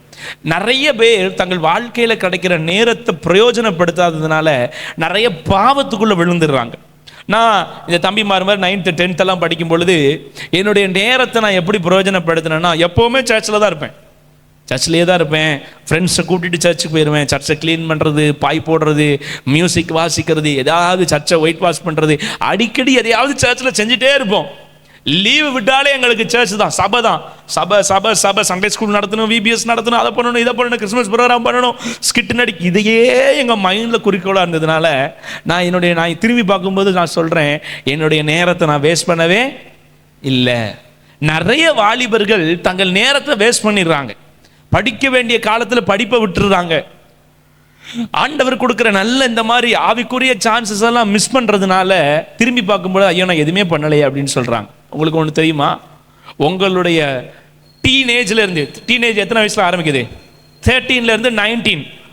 இந்த 19 ஒரு 20க்குள்ளே ஹூ ஆம் ஐ, நான் ஆல்ரெடி உங்களுக்கு நடந்திருக்கேன். நீங்கள் யார் அப்படிங்கிறத கண்டுபிடிக்கல அப்படிங்கன்னு வச்சுக்கோங்களேன், உங்கள் லைஃப்பில் நீங்கள் ரொம்ப தடுமாறுவீங்க. நான் சொல்லட்டா, 19 வயசில் 17 18 19 அந்த வயசில் ஆண்டவர் என்னை எதற்காக அழைத்தார்? என்னை ஊழியத்திற்கு தான் அழைத்தார். இந்த ஊழியம் தான் நான் செய்யணும், என் மேலே இந்த தரிசனம் இருக்குங்கிறத நான் புரிந்து கொண்டதுனால இன்னைக்கு நான் திரும்பி பார்க்குறேன், என் வாழ்க்கையில் இருந்த எனக்கு ஆண்டவர் கொடுத்த நேரங்களை நான் வீணாக்கவில்லை என்று சொல்லி. இன்றைக்கி எனக்கு 30 வயசு ஆகுது. இது 30 வயசில் நான் திரும்பி பார்க்குறேன், என்னுடைய 17 வயசில் இயேசுவுக்கு என் வாழ்க்கையை கொடுத்தேன். 18 வயசுலலாம் நான் முழு நேர ஊழியத்துக்கு வந்துட்டேன். காலேஜ் படித்து முடிக்கவும் நான் முழு நேர ஊழியத்துக்கு வந்துட்டேன். இன்றைக்கி நான் திரும்பி பார்க்குறேன், இந்த 10-12 வருஷத்தில் நான் யோசித்து பார்க்குறேன், நான் ஏதோ ஒன்று ஆண்டவருக்காக செஞ்சுருக்கிறேன். நான் திருப்தி அடையலை, ஆனால் எனக்குள்ள ஒரு சந்தோஷம் இருக்குது. இந்த 10 இயர்ஸில் நான் ஏதோ ஒன்று செஞ்சுருக்கிறேன். என்ன செஞ்சுருக்கிறேன் அப்படின்னு நான் யோசித்து பார்க்கும்போது என்னோடு இருந்த நிறைய வாலிபர்களை நான் உருவாக்கினேன். நேற்று என் கூட ஊழியம் பண்ண ஒரு தம்பிக்கு கல்யாணம். அவரை நான் 8 வருஷமாக அவர் என் கூட தெரியும். அவரை ஆண்டருக்குள்ளே அப்படி நடத்தி அவருக்கு ஆண்டருடைய ஊழிய காரியங்களை சொல்லி கொடுத்து என் கூடவே வச்சு நேற்று அவருக்கு கல்யாணம். அப்போது என் கல்யாணத்துக்கு கூட நான் அழலை. நேற்று அந்த தம்பிக்கு கல்யாணம் முடியும் போது சென்னையில் நான் அழுதேன். பரவாயில்ல, ஆண்டவர் என்கிட்ட கொடுத்த ஒரு பொறுப்பை, நிறைய பேருக்கு இப்படி கல்யாணம் நடந்துருச்சு, நிறைய வாலிபர்கள் இன்னைக்கு பாஸ்டர் ஆகிட்டாங்க, இவாஞ்சலிஸ்ட் மிஷனரி ஆகிட்டாங்க. ஆனால் இவனுக்கு முடியும் போது எனக்கு நேற்று கண்ணீரே வந்துச்சு. ஏன் அப்படின்னா, பரவாயில்ல, இந்த 8 வருஷம் இந்த வாலிபனுடைய லைஃப்பில் நான் இன்வெஸ்ட் பண்ணது இன்னைக்கு வீணாகல. அவன் ஒரு பாஸ்டராக இருக்கிறான், இன்னைக்கு ஒரு ஊழியக்கார பிள்ளையை கல்யாணம் முடிச்சிருக்கிறான். இன்னைக்கு அவனுடைய திருமணம் மகிமையாக ஒரு பெரிய ஊழியக்காரரை வச்சு அது சென்னையில் நடந்துச்சு. அப்போ எனக்கு ரொம்ப சந்தோஷமாக இருந்துச்சு. அப்போ என் ஒய்ஃபு கிரேஸ் சொன்னாங்க, நீங்கள் உங்கள் லைஃப்பை என்ன செய்யலை, வேஸ்ட் பண்ணலை. அப்போ வந்து எனக்கு இந்த டாபிக் வந்துச்சு. நம்ம நேரத்தை நிறைய நேரம் வேஸ்ட் பண்ணிடுவோம். தம்பி தங்க நினைக்கலாம், ஆனால் 25 வயசுக்கு மேலே படிச்செல்லாம் முடிச்சதுக்கப்புறம் நான் யாருக்காவது பிரயோஜனமாக இருக்கேன். இல்லை, இந்த வயசில் நீ நிறைய பேருக்கு பிரயோஜனமாக மாற முடியும். நீ ஸ்கூல் படிக்கிற இந்த வயசில் நிறைய பேருக்கு நீ பிரயோஜனமாக மாற முடியும். உங்களை போல நான் ஸ்கூல் படிக்கும் போது தான் நானும் என் நண்பர்களும் பிடி பீரியட் வந்தால் எல்லோரும் விளையாட போவாங்க. நாங்கள் ஒரு 5 பேர் கிரவுண்டில் போய் உட்காருவோம். ஏன்னா எங்களுக்கு ஓட தெரியாது, விளையாட தெரியாது. நாங்கள் உட்காந்து ஏசப்பா கதை தான் பேசிக்கிட்டே இருப்போம். நம்ம அதை செய்யணும், இதை செய்யணும், சண்டே கிளாஸ் நடக்கும், இதே பேசிகிட்டு இருப்போம். காலேஜுக்கு போகும்போது இதே செஞ்சோம். என் கூட அப்படி பேசின நண்பர்கள்லாம் இன்றைக்கி ஊழியக்காரங்களாக இருக்கிறாங்க. என் கூட அப்படி நேரத்தை ஆண்டவருக்காக பிரயோஜனப்படுத்தினவங்கலாம் இன்னைக்கு பார்க்குறேன், அவங்கெல்லாம் நல்ல நல்ல ஊழியம் செய்கிறாங்க முழு நேரமாக. நான் சொல்கிறேன், உங்களுக்கு ஆண்டவர் கொடுக்குற இந்த டைம், இந்த வயசு ரொம்ப ப்ரெஷியஸ். இந்த 10-13 வயசுலேருந்து உங்கள் வாலிபம் முடிகிற இந்த 25 வயசு வரைக்கும் நீங்கள் பிரயோஜனமாக அதை செலவு பண்ணணும். நிறைய பேருக்கு இந்த டைமை மேனேஜ் பண்ணவே தெரியலை. நிறைய நேரம் அவங்க வாழ்க்கையில் அவங்க எதில் ஸ்ட்ரகிள் ஆகுறாங்கன்னா, நேரம் போல, எங்களுக்கு நேரமே போல, லீவு கொடுத்தா என்ன செய்யன்னு தெரில. ஷெடியூல் போடுங்க உங்கள் லைஃப்பை. எனக்கு லீவ் இருக்கு, நான் என்ன செய்ய போகிறேன், இந்த வருஷத்துக்கு ஒரு ஷெடியூல் போடுங்க. இந்த வருஷத்தில் நான் என்ன பண்ண போகிறேன், இந்த மாதத்தில் என்ன பண்ண போகிறேன், இந்த வாரத்தில் என்ன பண்ண போகிறேன், இன்னைக்கு நான் என்ன பண்ண போகிறேன். நீங்கள் உலகத்தில் சாதித்த பெரிய பெரிய பணக்காரங்க, அறிவியல் விஞ்ஞானிகளுடைய லைஃப் ஹிஸ்ட்ரி எடுத்து பாருங்கள். ஒவ்வொரு மணி நேரத்தையும், ஒவ்வொரு மணி துளிகளையும் கூட அவங்க வேஸ்ட் பண்ணியிருக்க மாட்டாங்க. ஒரு பெரிய சயின்டிஸ்டுடைய லைஃப்பை நான் படிச்சுட்டு இருந்தேன். அவர் சொல்கிறாரு, நான் குளிக்கும் போது கூட புக்கு படிப்பேங்கிறாரு. குளிக்கும் போது என்ன படிப்பாரா, புக்கை வச்சுட்டு படிச்சுட்டு அந்த நேரத்தை கூட அவர் என்ன பண்ண மாட்டாராம். அப்போ இன்னைக்கு அவர் உலகமே பேச காரணம் என்னன்னா, அந்த நேரத்தை கூட உலக பிரகாரமாக இருக்கிற ஒரு மனுஷனே வேஸ்ட் பண்ணல. நம்ம எவ்வளோ நேரத்தை வேஸ்ட் பண்ணுறோம். இன்னைக்கு காலையில் எத்தனை மணிக்கு எழுந்திருப்போம்? 7 மணி, 7:30, சிலர் 8, சிலர் ஸ்கூலுக்கு போகணுங்கிறதுக்காக 6. ஆனால் நம்ம படிக்க கொடுத்த நேரத்தை நம்ம பிரயோஜனப்படுத்தினோமா? வீட்டுக்கு வந்து எவ்வளோ நேரம் நமக்கு சும்மா இருந்துச்சு, வீட்டில் சும்மா படுத்து கிடந்து செல்ஃபோனை பார்த்துருப்போம், டிவி பார்த்துருப்போம், காப்பி குடிச்சிருப்போம். நேரத்தை எதுலையாவது பிரயோஜனப்படுத்தணுமா? இந்த வாரத்தில் யோசிச்சு பாருங்க, லாஸ்ட் 5 months மேலே அவ்வளோ லீவ் இருந்துச்சு, என்னெல்லாம் நம்ம பிரயோஜனப்படுத்தணும் யோசிச்சு பாருங்க. இன்னைக்கு நிறைய பேருடைய லைஃப்பில் அவங்க சாதிக்காததுக்கு காரணம் என்னென்னா, தங்களுக்கு கிடைக்கிற சேஞ்சஸ்க்கு அவங்க அக்செப்ட் பண்ணுறதே இல்லை. இந்த யூத் மீட்டிங் உங்களை சேஞ்ச் பண்ணும். இங்கே வாரம் வாரம் வரீங்க, வாரம் வாரம் ஆண்டவர் உங்களுக்கு வார்த்தை கொடுக்குறார், உங்கள் லைஃப் அப்படி டிரான்ஸ்ஃபர்மேஷன் பண்ணும். நீங்கள் அப்படி ஒரு எண்ணத்தோடு வரணும். நான் போகிற இந்த 1.5 மணி நேரம் எனக்கு வேஸ்ட்டு கிடையாது, இது இன்னைக்கு இல்லாட்டாலும் திரும்பி பார்க்கும்போது உங்கள் லைஃப்பில் நீங்கள் யோசிப்பீங்க. நான் சொன்னேன்ல, திரும்பி பார்க்கும்போது அன்னைக்கு ஆண்டவர் எனக்கு நிறைய விதைச்சாரு, அன்னைக்கு ஆண்டவர் எனக்கு நிறைய வசனங்களை கொடுத்தாரு. ஸோ உங்கள் டைமை வேஸ்ட் பண்ணக்கூடாது. ரெண்டாவது ஒரு காரியத்தை பார்க்கலாம், சோசியல் அதிகப்படியான தூக்கம், சோம்பேறித்தனம். இன்னைக்கு நிறைய பேருக்கு எதுதான் ரொம்ப பிடிக்கும்? தூங்குறது. அதுவும் இன்னைக்கு இருக்கிற 2K கிட்ஸுக்கு எதுதான் ரொம்ப பிடிக்கும்? தூக்கம் தூக்கம் தூக்கம் தூக்கம். தூங்கி தூங்கியே தூக்கத்தை விரும்புனா நம்ம வாழ்க்கையில் ஆண்டவர் சொல்றாரு, நீ சோம்பேற் கையால் வேலை செய்கிறவன் ஏழை ஆவான்னு. இன்னொரு வசனம் எனக்கு ரொம்ப ஆச்சரியமா இருந்தது. VBS நான் பிள்ளைங்களுக்கு நிறைய சொல்லி கொடுத்தேன். சோம்பேறியின் ஆத்துமா விரும்பியும் ஒன்றும் பெறாதாம். நீ சோம்பேறியா இருந்தனா தம்பி, விரும்பினா கூட ஆண்டவர் எதுவும் கொடுக்க மாட்டாராம். நீ விரும்புற பத்தி, ஆண்டவரே எனக்கு இதை கொடுங்க ஆண்டவரே. உடனே உனக்கு ஒரு வசனம் பைபிள் படிக்கும்போது வரும், உன் இருதயம் அதிசயப்பட்டு பூரிக்கும், உன் வேண்டுதல்களை எல்லாம் நிறைய, உனக்கு ஆசையா இருக்கும். ஆனால் நீ சோம்பேறியா இருந்தேன்னு வச்சுக்கோ, நீ விரும்பினா கூட ஆண்டவர் கொடுக்க மாட்டேங்கிறார். லைஃப்ல ரெண்டாவது யூத்துக்கு இருக்கிற மிகப்பெரிய தடை என்ன தெரியுமா? சோம்பேறித்தனம். யோசிச்சு பாரு, நம்ம சோம்பேறியா இல்லாமல் இருக்கிறோம், சுறுசுறுப்பா இருக்கிறோமா? நம்ம சாப்பிட்ட தட்டை கூட எடுத்து வைக்க மாட்டோம். வீட்டில் ஒரு குப்பை கிடக்கும், ஒரு காப்பி குடிச்ச டம்ளர் அங்கேயே இருக்கும், 4 நாள் ஆனாலும் அது அங்கேயே தான் இருக்கும். அதை நம்ம என்ன செய்ய மாட்டோம்? நம்ம படுத்த பெட்ஷீட்டை நம்மளே மடிச்சு வைக்க மாட்டோம். வைக்கிறோமா? சுறுசுறுப்புள்ளவன் கையோ செல்வத்தை உண்டாக்குன்னு வசனம் சொல்லுது. நான் சொல்றேன், உன்னுடைய ஸ்லீப்பிங் டைம் ரொம்ப கம்மியாக தான் இருக்கணும். நீங்க பாருங்க, உலகத்தில் சாதிச்சவங்க எல்லாருடைய தூக்கம் எவ்வளோ நேரம் கேட்டிங்கன்னா 5 மணி நேரம் 3 மணி நேரம் சொல்லுவாங்க.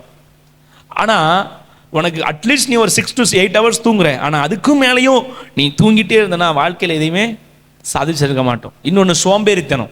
நிறைய பேர் லைஃப்பில் சோம்பேறித்தனம். நாளைக்கு பார்த்துக்கலாம், இதுதானே நாளைக்கு பார்த்துக்கலாம், இதுதானே நாளைக்கு பார்த்துக்கலாம். சோம்பேறியின் ஆத்துமா விரும்பி ஒன்றும் பெறாது. நீங்கள் எதுலலாம் சோம்பேறியா இருக்குன்னு யோசிச்சு பாருங்க. நீங்கள் என்ன நினைப்பீங்கன்னா, அண்ணே நான் அசிங்கமான படம் பார்க்கல, நான் அசிங்கமான கெட்ட வார்த்தை பேசலை, அசிங்கமாக யாரு கூட எதுவும் பண்ணலை, நான் பாவமே செய்யலை. சோம்பேறியா இருக்கிறது கூட பாவம்னு பைபிள் சொல்லுது. சோம்பேறி குளிர்கிறது என்று உளமாட்டானா. ஐயோ ரொம்ப குளிருது, நான் போய் உளமாட்டேன், அப்போ பட்னி தான் கிடக்கணும். பாருங்க, பைபிளில் நிறைய அனிமல்ஸ் பற்றி படிக்கிறோம், நிறைய புறா, நிறைய கழுகு எல்லாம் படிக்கிறோம். ஆனால் மனுஷனை எதை போய் பார்த்து கற்றுக்கோன்னு சொல்கிறாரு? எறும்பை பார்த்து நீ கற்றுக்கப்பா சுறுசுறுப்புன்னு சொல்கிறார். எங்கள் எறும்பு எவ்வளோ சின்னதுங்க, ஒரு யானையை சொல்லியிருக்கலாம், ஒரு சிங்கத்தை சொல்லியிருக்கலாம், ஒரு கழுகை சொல்லியிருக்கலாம். ஆனால் ஆண்டவர் யாரை சொல்கிறாரு? அப்போ ஆண்டவருக்கு எறும்புக்கிட்ட எது பிடிச்சிருந்துச்சு? உங்ககிட்ட ஆண்டவருக்கு எது பிடிக்கும்? நம்ம வேலையை செய்யறதுக்கே நமக்கு என்னது? சோம்பேறித்தனம். நமக்கு நம்ம சாப்பிட்ட தட்டை கழுவி வைக்கிறதுக்கே நமக்கு சோம்பேறித்தனம். நம்ம ட்ரெஸ் நம்ம வாஷ் பண்ணி போடுறதுக்கே நமக்கு சோம்பேறியா இருந்தா நம்ம விரும்பினா கூட ஆண்டவர் என்ன செய்ய மாட்டாரு? தரமாட்டார். இன்னைக்கு நீங்க எதுலலாம் சுறுசுறுப்பா மாறணும்னு பாருங்க. மூணாவது ஒரு ஸ்ட்ரகிள் நமக்குலாம் எதுல இருக்குன்னா, சோசியல் மீடியா. சோசியல் மீடியா எப்போ பார்த்தாலும் உட்காந்து ஜஸ்ட் ஒன் மோர் ஸ்க்ரோல் பண்ணிக்கிட்டே இருக்கிறது. 24 மணி நேரமும் யாராவது உங்கள் ஃபோன் எடுத்தாங்கன்னா ஒரு ஷார்ட்ஸ் ஒரு ரீல்ஸ் பார்த்துட்டு ஃபோனை வச்சிருவேன்னு சொல்கிறோம். கை தூங்க பார்க்கலாம்.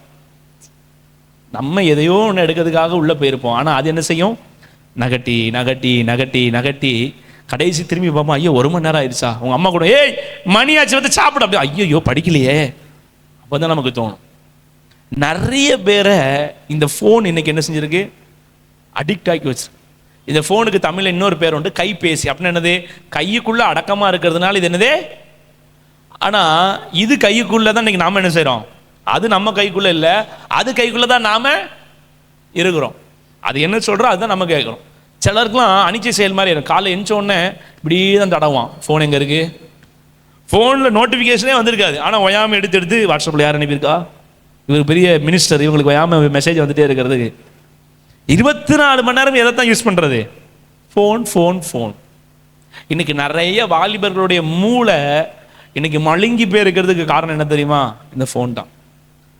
நான் ஒரு ரிசர்ச் பண்ணேன் ரீசெண்ட் டேஸாக. 90s கிட்ஸ்க்கும் 2K கிட்ஸ்க்கு என்ன வித்தியாசம்னு. 90s கிட்ஸ்னா தெரியும்ல, 90களில் பிறந்தவங்களுக்கும் இந்த 2000 பிறந்தவங்களுக்கும். இப்போ 90ல் பிறந்தவங்க 90s கிட்ஸ்லாம் எப்படி இருக்காங்கன்னா, இங்கே வந்து கொஞ்சம் காப்பி கொட்டி கிடக்கு அப்படின்னா ஐயோ பாவம் அப்படின்னு அந்த டம்ளரை திருப்பி வச்சுட்டு போவாங்க. இந்த 2K கிட்ஸ் எப்படின்னா இப்படி தான் போவான். அது கொட்டி கிடக்குன்னு கூட என்ன செய்ய மாட்டான். நான் கண்டுபிடிச்சேன், நான் நிறைய 2K கிட்ஸை பார்த்துட்டே இருந்தேன், இவங்கெல்லாம் எப்படி இருக்கிறாங்கன்னு. 2K கிட்ஸ் நீங்கள் தான். அங்கே நான் அப்போ கண்டுபிடிச்சேன், அவன் வேலையை கூட அவனுக்கு செய்யணுங்கிற மூளை உண்மை. இது 2K கிட்ஸ் ஒத்துக்கொள்றவங்க இதுங்க பார்க்கலாம், நீங்கள் ஒத்துக்கொள்ள மாட்டீங்க, அதான் உண்மை. நான் நிறைய வாலிபர்களை பார்த்துட்டேன், டீனேஜர்ஸை. அவன் வேலையை அவன் செய்யணும்னு கூட ட்ரெஸ்ஸே போடாமல் கூட வச்சு போயிடுவான் போல, அவனுக்கு அது கூட என்ன செஞ்சிருது, மறந்துடுது. நான் அப்போ என்னன்னு யோசிக்கும் போது தான் இந்த ஃபோன் தான் மீடியா இன்னைக்கு அவங்கள அப்படியே அடிக்ட் ஆகிருச்சு. ஒரு ஊழியத்துக்கு போயிட்டு ஒரு டைம் நான் காரை எடுக்கிறேன், ஒரு 2 பசங்க உட்காந்து, சின்ன பசங்க தான், ஃபோன் ஓட்டிகிட்டே இருக்கான். நானும் லைட் அடிச்சு பார்க்குறேன், ஹார்ன் அடிக்கிறேன், கொண்டு போய் மோதுற மாதிரி பக்கத்தில் போகிறேன், அப்பமா செய்ய மாட்டேங்கான். இந்த கல்லின் மேல் மோதுகிறவன் நொறுங்கி போவான் மாதிரி அப்படி உட்காந்துருக்கிறான். எனக்கு ஆச்சரியம், எந்த அளவுக்கு ஃபோன் அவங்களை எனக்கு என்ன செஞ்சிருச்சு. நம்ம சிரிக்கிறோம், நீங்கள் வேணால் யோசிச்சு பாருங்கள். உங்கள் ஃபோனில் செட்டிங்ஸில் டிஜிட்டல் வால்பேயிங்னு ஒரு ஆப்ஷன் உண்டு, பார்த்துருக்கீங்களா? நீங்கள் அதை நைட்டு எடுத்து பாருங்கள், உங்கள் ஃபோன் சொல்லும் நீங்கள் இந்த நாளில் எத்தனை முறை உங்கள் ஃபோனை லாக் பண்ணீங்க, அன்லாக் பண்ணீங்க, எந்த ஆப்புக்கு எவ்வளோ நேரம் யூஸ் பண்ணீங்க, எவ்வளோ மணி நேரம். ஒன்றைக்கு சிலர் ஃபோன்லாம் பார்த்தா 12 hours 35 minutes யூஸ் பண்ணீங்கன்னு காட்டும். அப்போ எவ்வளோ நேரம் நம்ம ஃபோனை யூஸ் பண்ணோன்னா இந்த டிஜிட்டல் வால்பேயிங்கிற ஆப்ஷனுக்குள்ளே போனீங்கன்னா காட்டும் எவ்வளோ நேரம் நீங்கள் யூடியூப்புக்கு எவ்வளோ நேரம், வாட்ஸ்அப்புக்கு எவ்வளோ நேரம், ஃபேஸ்புக் எவ்வளோ நேரம், எத்தனை முறை லாக் பண்ணீங்க, எத்தனை முறை அன்லாக் பண்ணீங்க, எத்தனை முறை நெட்டை ஆன் பண்ணீங்க, எல்லா ஹிஸ்ட்ரியும் காமிக்கும். நீங்கள் வேணால் ரிசர்ச் பண்ணி பாருங்கள், அப்போ தெரியும் ஒரு நாளைக்கு 24 மணி நேரத்தில் எவ்வளவு மணி நேரம் நம்ம இந்த ஃபோன் கூடவே இருக்கிறோம் அப்படிங்கிறது. இன்னைக்கு நிறைய வாலிபர்களுடைய மூளையை மழுங்க வச்சிருக்கிறது இந்த மீடியா தான். இந்த மீடியா ரொம்ப கேர்ஃபுல்லாக இருக்கணும் தம்பி. உனக்கு இது இன்னைக்கு நீங்கள் சொல்ல, அண்ணா இது டெக்னாலஜி வேர்ல்டு. எஸ், இது டெக்னாலஜி வேர்ல்டு, நமக்கு டெக்னாலஜி தெரியும், ஓகே தான். ஆனால் இது என்ன தரமாக பண்ணுது, உங்கள் மூளையவே என்ன செஞ்சுறது, மழுங்க பண்ணுகிறது. ஸோ இதுக்கு ஒரு டைம் வைங்க. நான் என் வாலிபத்தில் என்ன பண்ணுவேன்னா, ஃபாஸ்டிங் இருக்கிற நாட்களில் நான் மொபைல் ஃபாஸ்டிங் போடுவேன். எப்படின்னா, ஃபேஸ்புக்கை அன்இன்ஸ்டால் பண்ணிடுவேன், இன்ஸ்டாகிராம் அன்இன்ஸ்டால் பண்ணிடுவேன். சில நேரங்கள்லாம் வெறித்தனமாக ஆண்டுக்காக வாழணும் வாலிபத்தில் நினைக்கும் போது என்ன செய்வேன்னா, நெட்டே ஆன் பண்ண மாட்டேன். சாப்பிட்றாலும் பரவாயில்ல, 3 நாள் மொபைல் டேட்டா ஆன் பண்ணவே மாட்டேன். அப்படிலாம் நான் ஃபாஸ்டிங் இருந்திருக்கேன். 3 நாள் என்ன பண்ண மாட்டேன், மொபைல் டேட்டா ஆன் பண்ணாமல் ஃபாஸ்டிங் இருப்பேன். உங்களால் இருக்க முடியுமா? நம்ம ட்ரை பண்ணி பார்க்கலாமா? நாளையிலேருந்து என்ன ஒரு மாதிரி பார்க்குறீங்க, இப்படி இல்லாமல் ஃபாஸ்டிங் பைபிள் எழுதியிருக்கு, பைபிள் எழுதலை, நான் உங்களுக்கு சொல்லித்தரேன். நாளைக்கு என்ன கிழமை, எத்தனை பேர் ட்ரை பண்ணுவீங்கன்னு கேட்டால் கூட ஐயோ கேட்டுருவாரோன்னு பயப்படுறீங்க. நீங்கள் வேணால் உங்களை செக் பண்ணி பாருங்கள். நாளைக்கு ஒரு நாள் நான் ஃபோனே எடுக்க மாட்டேனே. உங்ககிட்ட ஃபோனில் உங்கள் அம்மா ஃபோன், அப்பா ஃபோன், எனிதிங் நான் எடுக்கவே மாட்டேனே. 3 நாள் நான் மொபைல் டேட்டாவே ஆன் பண்ண மாட்டேன். 1 மாதம் ஃபேஸ்புக்கு ஃபாஸ்டிங் போட்டு பாருங்கள். 1 மாதம் நீங்கள் ரொம்ப க்ளோஸாக பேசுகிற உங்கள் பெஸ்டிக்கு ஃபாஸ்டிங் போட்டு பாருங்களேன். உங்களால் இருக்க முடியலை அப்படின்னா நீங்கள் அடிக்ஷன் அர்த்தம். உங்களால் இருக்க முடிஞ்சிச்சுன்னா இந்த ஃபோன் உங்களுக்கு எடுக்கலைன்னு அர்த்தம். எத்தனை பேர் சேலஞ்சுக்கு ஒத்துக்கிறீங்க? இன்றைக்கி நம்ம சேலஞ்சு தானே பார்த்தோம், இன்றைக்கி இது ஒரு சேலஞ்சாக எடுக்கலாமா? ஓ, இப்படி ஒரு வார்த்தையை சொல்லுவீங்கன்னா நான் இன்னைக்கு யூத் மீட்டிங்கே வராமல் இருந்திருப்பேன். போய் உங்கள் போட்டா பார்த்து வந்தேன். அப்படி தான் நீங்கள் உட்காந்து நீங்கள் வேணால் நீங்கள் ட்ரை பண்ணி பாருங்கள். இல்லாமல் சில சேலஞ்சஸ் எடுக்கிறோம். எதுக்குலாமல் சேலஞ்ச் எடுக்கிறோம்ல, நான் அப்படி படிச்சிருவேன், அப்படி ஆயிடுவேன், ஸ்போர்ட்ஸில் இப்படி ஆயிரும், இதெல்லாம் சேலஞ்ச் எடுக்கிறோம்ல. நீங்கள் இதில் இன்றைக்கி சேலஞ்ச் எடுத்து பாருங்கள். ஒரு 3 நாள் நான் நெட்டே ஆன் பண்ண மாட்டேனே. அப்படி பெரிய உங்களுக்கு பிஸ்னஸ் வர போகிறது இல்லை, உங்களுடைய பணம் லாஸ் ஆக போகிறது இல்லை. அப்படி யார் நீங்கள் ரொம்ப முக்கியமான ஆளான்னு கேட்டால் உங்களுக்கே தெரியும் நீங்கள் அப்படி கிடையாதுன்னு. வெட்டியாக பேசுவீங்க, ஹாய் சாப்பிட்டியா, என்ன சாப்பிட்ட, எங்கே இதை தவிர நம்ம வேறு ஏதாவது மெசேஜ் அனுப்பியிருக்கிறோம்? இல்லைன்னா நம்ம போட்ட ஃபோட்டோக்கு நம்மளே 50 டைம் போய் பார்ப்போம் ஸ்டேட்டஸில், யாரெல்லாம் பார்த்துருக்கா, எத்தனை ஹார்ட்டின் வந்திருக்குது, எத்தனை பேர் லைக் பண்ணியிருக்கா. நமக்கு பார்த்தது 50 பேர், ஆனால் நீங்கள் அதை திறந்து பார்த்தது 100 டைம். ஃபோட்டோக்கு லைக் போட்டது எத்தனை பேர்? 50 பேர். ஆனால் அந்த ஃபோட்டோவை நீங்கள் போய் பார்த்தது 100-150 டைம். இருக்கா? உண்மையா இல்லையா? இவ்வளோ தெளிவாக சொல்கிறீங்களானே. நானும் அதில் அடிக்ஷன் ஆகிருந்திருக்கேன், அதனால தான் உங்ககிட்ட பேசுகிறேன். இதெல்லாம் நம்மளை அறியாமலே நம்மளை அடிக்ட் பண்ணிடும். அது ஊழியக்காரங்களை யாருனாலும் அடிக்ட் பண்ணும் இந்த மீடியா. இது பிசாசினுடைய மிகப்பெரிய தந்திரம், மிகப்பெரிய தந்திரம். நம்ம காதலில் ஜெயம் எடு தம்பி, போனோகிராஃபியில் ஜெயம் எடு, அதை செய்யாத இதை செய்யாத. இன்னைக்கு இதில் ஜெயம் எடுக்கணும். இதில் எல்லாமே இருக்குது, A to Z இருக்குது. இதில் ஜெயம் எடுக்கிறது ரொம்ப கஷ்டம். ஆனால் ஒவ்வொரு நாளும் நீங்கள் ஆண்டவருடைய சமூகத்தில் பலிபீடத்தில் இதை நீங்கள் அர்ப்பணிக்கும். இன்னைக்கு ஒரு சேலஞ்ச் எடுத்து பாருங்க. ஆண்டவரே, நான் இன்னிலேருந்து 3 நாள் ஃபோன் பக்கமே போக மாட்டேன், நெட்டே ஆன் பண்ண மாட்டேன். எனக்கு எப்பெல்லாம் ஆவியில் பயப்படுதோ அப்போல்லாம் நான் என்னுடைய எல்லா சோஷியல் மீடியா ஆப்பையும் அன்இன்ஸ்டால் பண்ணிடுவேன். இப்போ என் ஃபோனை வாங்கி பாருங்கள், ஃபேஸ்புக், இன்ஸ்டாகிராம், எனக்கு சில நேரம் பயம் வந்துச்சுன்னா நான் அன்இன்ஸ்டால் பண்ணிடுவேன். வேண்டாம், கொஞ்சம் நாளைக்கு யூஸ் பண்ண வேண்டாம், கொஞ்ச நாளைக்கு அது பக்கமே. நீங்கள் செஞ்சு பாருங்களேன், ஆண்டவர் உங்களை பார்ப்பார். பைபிள் சொல்லுது, நீ சின்ன விஷயத்தில் உண்மையாக இருக்கிறியான்னு பார்ப்போம். உண்மையுள்ள மனுஷன் பெரிய விஷயத்துலாம் நீங்கள் பண்ண வேண்டாம் ஆண்டவருக்காண்டி. உங்கள் லைஃபுடைய பரிசுத்தத்தை காத்துக்கொள்ள சின்ன சின்ன விஷயத்தில் நீங்கள் உண்மையாக இருந்து பாருங்க, ஆண்டவர் உங்களை என்ன செய்வார்? ஆசீர்வதிப்பார். பாருங்க, அடுத்த ஒரு ஸ்லைட் போடுறாங்க பாருங்க, வாசிங்க பார்க்கலாம். Take a change on your self, it good change your life. Sorry, take a chance on your life. ஒரு சின்ன சான்ஸ் உங்களுக்கு இன்னைக்கு கிடைக்குது, அதை நீங்கள் யூஸ் பண்ணி பாருங்க, உங்கள் லைஃப் சேஞ்ச் ஆகிறது நீங்கள் பார்ப்பீங்க. சின்ன சான்ஸ். இப்போ உங்களுக்கு ஒரு சான்ஸ் கொடுக்குறோம்ல, நீங்கள் இதை யூஸ் பண்ணி இதை நீங்கள் பண்ணுங்க, சர்ச்சில் இதை பண்ணு தம்பி, யூத் எல்லாம் கூப்பிட்டு வாங்க, நீங்கள் ஒரு பாட்டு பாடுங்க, நீங்கள் வொர்ஷிப் நடத்துங்க, நீங்கள் மெசேஜ் கொடுங்க, நீ இதை பண்ணி சண்டே கிளாஸ் நடத்து. சின்ன சின்ன சான்சஸை யாரெல்லாம் யூஸ் பண்ணுறாங்களோ அவங்க லைஃப்பில் மிகப்பெரிய சேஞ்ச் என்ன செய்வாங்க? பார்ப்பாங்க. இன்னைக்கு நம்ம அம்மா அப்பாவோட விருப்பம் என்ன? என் பிள்ளை மாற மாட்டானா, என் பிள்ளை மகா மாற மாட்டாளா, இதான விருப்பமாக இருக்குது. ஏன் உங்களுக்கு அப்படி ஒரு விருப்பம்? நீ உருப்படியா இல்லைன்னு அர்த்தம். யூத் மீட்டிங் போயாவது மாறிடாதா? சர்ச்சில் ஒரு ஸ்பெஷல் மீட்டிங் போயாவது மாறி. ஏன் மாற்றத்தை பெற்றோர் எதிர்பார்க்குறாங்க, சபை பாஸ்டர் எதிர்பார்க்குறாங்க அப்படின்னா, உங்கள் லைஃபு மற்றவங்களுக்கு ஒரு அடையாளமாக இருக்கணும், ஒரு சேலஞ்சாக இருக்கணுங்கிறதுக்காகத்தான். என்னையால் ஏன் தைரியமாக நின்று பேச முடியுதுன்னா, நான் அந்த சான்சஸை மிஸ் பண்ணலை.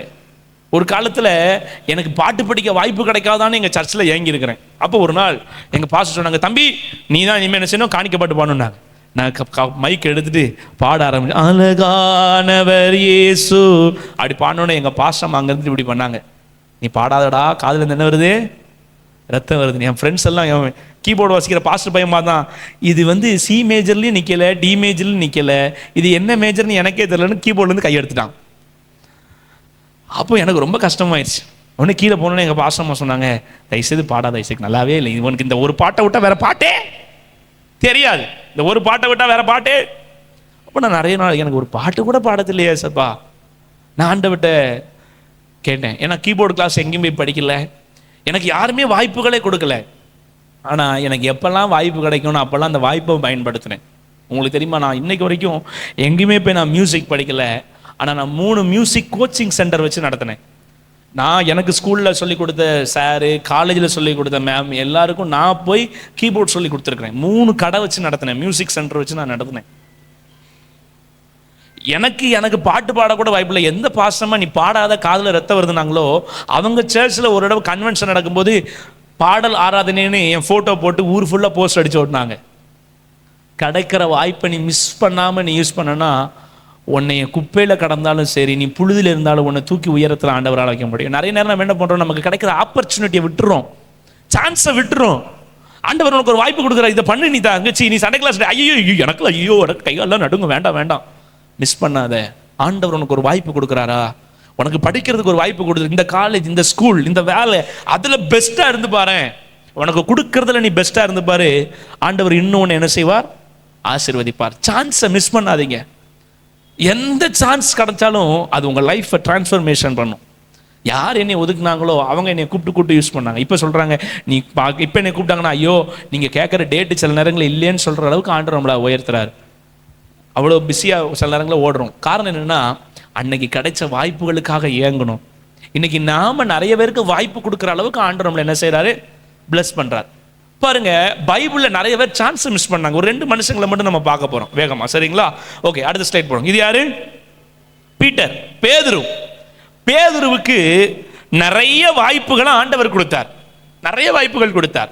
ஆனா பேதுரு அந்த வாய்ப்புகள் எல்லாம் மிஸ் பண்ணார். இயேசு சிலுவையில் அடிக்க போறதுக்கு முன்னாடி பேதுரு கிட்ட சொல்றாரு, சேவல் கூவுறதுக்கு முன்னாடி நீ 3 தடவை என்ன செஞ்சிருவேன்? மறுதளிச்சிருவேன். 3 தடவை நீ கண்டிப்பா. அவன் சொல்றான், நானும் இல்லை ஆண்டவரே, நான் எப்படிப்பட்ட ஆளு, உங்க கூடவே இருக்கிறேன், உங்க கூடவே படுத்து தூங்குறேன், உங்க கூடவே சாப்பிட்ற வாய்ப்பே இல்லை ஆண்டவரேன்னு சொன்னான். ஆனா 3 வாய்ப்பு, தவறான வாய்ப்பு கிடைக்கி. நீயும் அவர்களில் ஒருவன் தானே? உடனே இல்லையே, நான் அவர் கூட இல்லையே, டக்குன்னு இயேசுவை மறுதளிச்சிட்டான். இன்னொரு வாய்ப்பு கிடைக்கி. அப்பமாவது இயேசுவை சொல்லியிருந்தா அவனும் சிலுவையில் அறையப்பட்டிருப்பான். இன்னைக்கு பேதுருவை குறித்து நம்ம பயங்கரமா பேசியிருப்போம். மறுபடியும் கேட்கிறேன், நீயும் அவர்களில் ஒருவன் தானே? இல்லையே, நீ என்ன பேசுற, எனக்கு ஒண்ணுமே புரியலேன்ட்டான். 3வது முறை அதே மாதிரி சொல்லிட்டான். ஆண்டவர் சொன்னது போல சேவல் கூவுறதுக்கு முன்னாடி என்ன செஞ்சிட்டான்? ஆண்டவரை நிரூபிக்க வேண்டிய பேதுரு 3 முறை ஆண்டவரை என்ன செய்தான்? மறுதளித்தான். வாய்ப்புகளை தவறா பயன்படுத்தினான். கர்த்தரே தெய்வம்னு அவனால நிரூபிக்க முடியல. நீ இயேசு கூட இருந்தவன் தானே? ஆமான்னு அவனால சொல்ல முடியல. எப்படி ஏசப்பா சொன்னாரோ அதே போல 3 முறையும் பேதுரு மறுதலித்தான். இயேசு சிலுவையில் அடிக்கப்படுகிறத பேதுரு பார்க்குறான். பைபிள் இருக்கு, நான் உங்களுக்கு சொல்ல நேரம் இல்லை, சம்பவத்தை மட்டும் சொல்கிறேன். இப்போ இயேசுவை பார்த்த உடனே அவன் மனம் கசந்து அழுறான். ஐயோ, ஏசப்பா சொன்ன மாதிரி நம்ம என்ன பண்ணிட்டோம், 3 முறை மறுதலிச்சிட்டோமே. இயேசுவை அடக்கம் பண்ணாங்க, உயிர் தெழுந்தார். ஆனால் அதுக்குள்ள நம்மால் என்ன பண்ணிட்டார்? வாசிங்க, யோவான் 21:3 மட்டும் வாசிங்க பார்க்கலாம். வேகமாக வாசிங்க, யோவான் 21:3. யோவான் 21:3 எடுத்துட்டீங்களா? ஒருத்தர் வாசிங்க சத்தமா.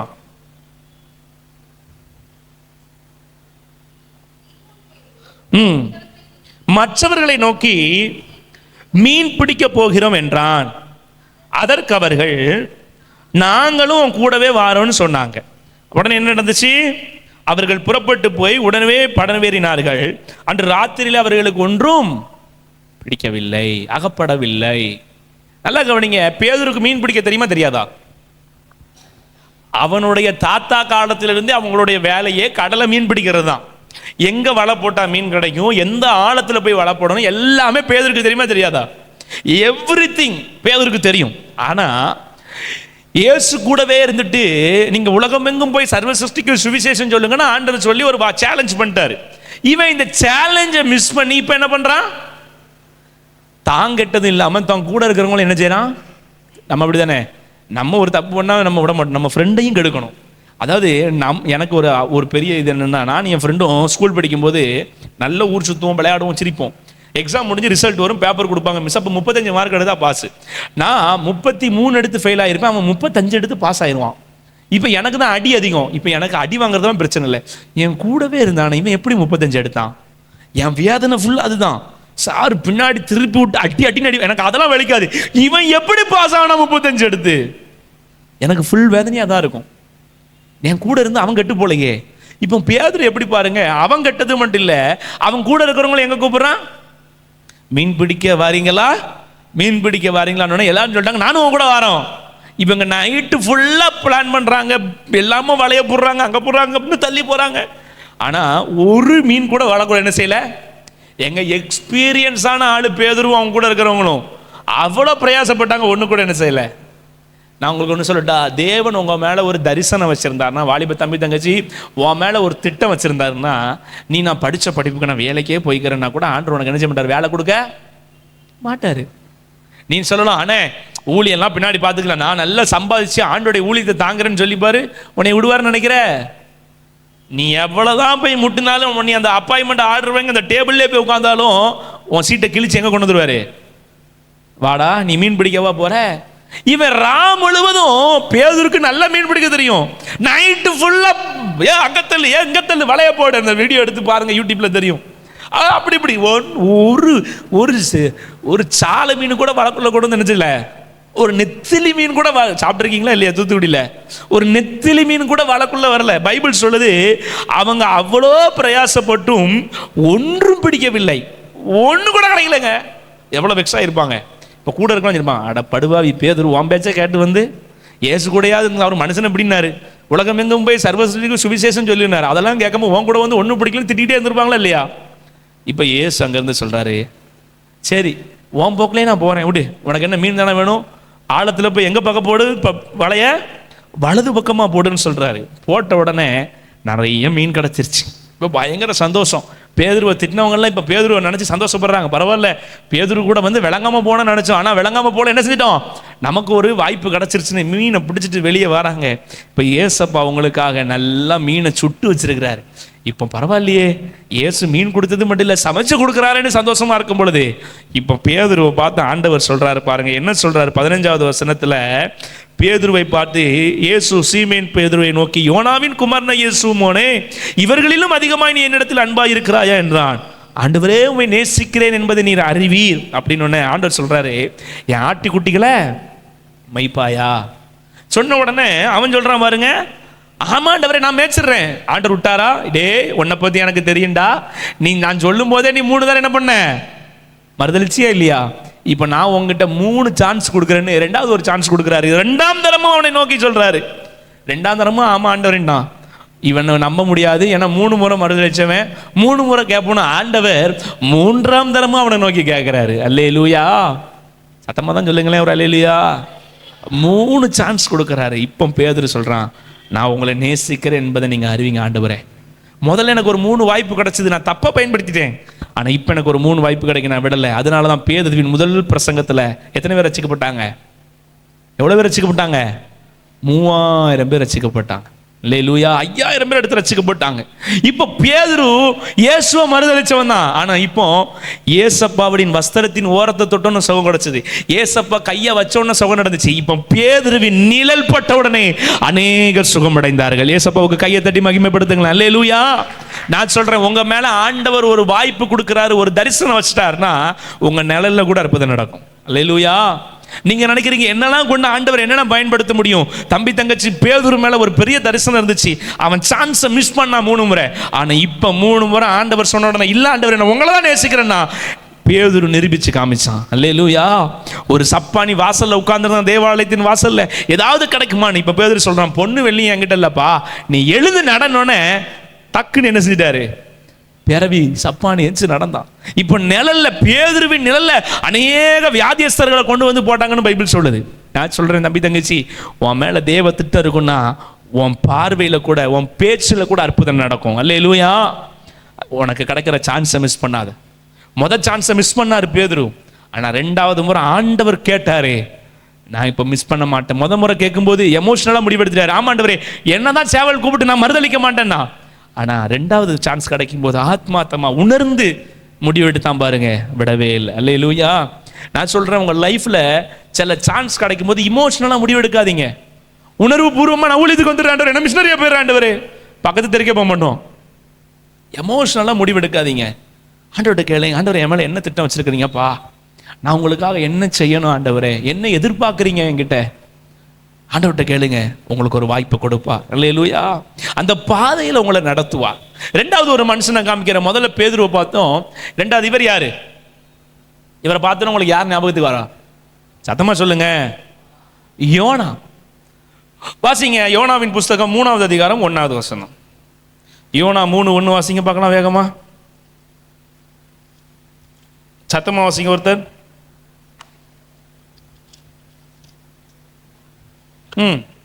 எடுத்தாச்சு, வாசிக்க இப்போ சந்தேகம். வாசிங்க. இப்போ உங்களுக்கு ஒரு சான்ஸ் கொடுக்கப்படுகிறது. சத்தமா எல்லாரும் சேர்ந்து சொல்லுங்க. 2ஆம் தரம் கர்த்தருடைய வார்த்தை யோனாவுக்கு. சரி, அப்ப முதல்லயே கர்த்தருடைய வார்த்தை யாருக்கு உண்டாயிருக்கிறது? யோனாவுக்கு. முதல் அதிகாரம் 1 வசனம் வாசிங்க.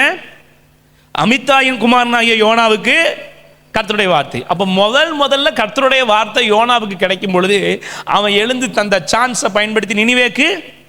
2வது நான் உங்களுக்கு சொல்லட்டுமா? பேதுருவுக்கு சான்ஸ் கிடைச்சிச்சு, மறுதளிச்சான். 2வது சான்ஸ்ல ஆசீர்வாதத்தை கொடுத்து இழுத்தாரா இல்லையா? என்ன ஆசீர்வாதம்? வலை நிறைய மீன். அது மட்டும் இல்ல, களைப்பா முழுவதும் பிரயாசப்பட்டு வெளியே வந்துருக்கும் போது ஆண்டவர் கறி நெருப்புல நல்லா சுட்டு வச்சிருக்கிறார் மீனை.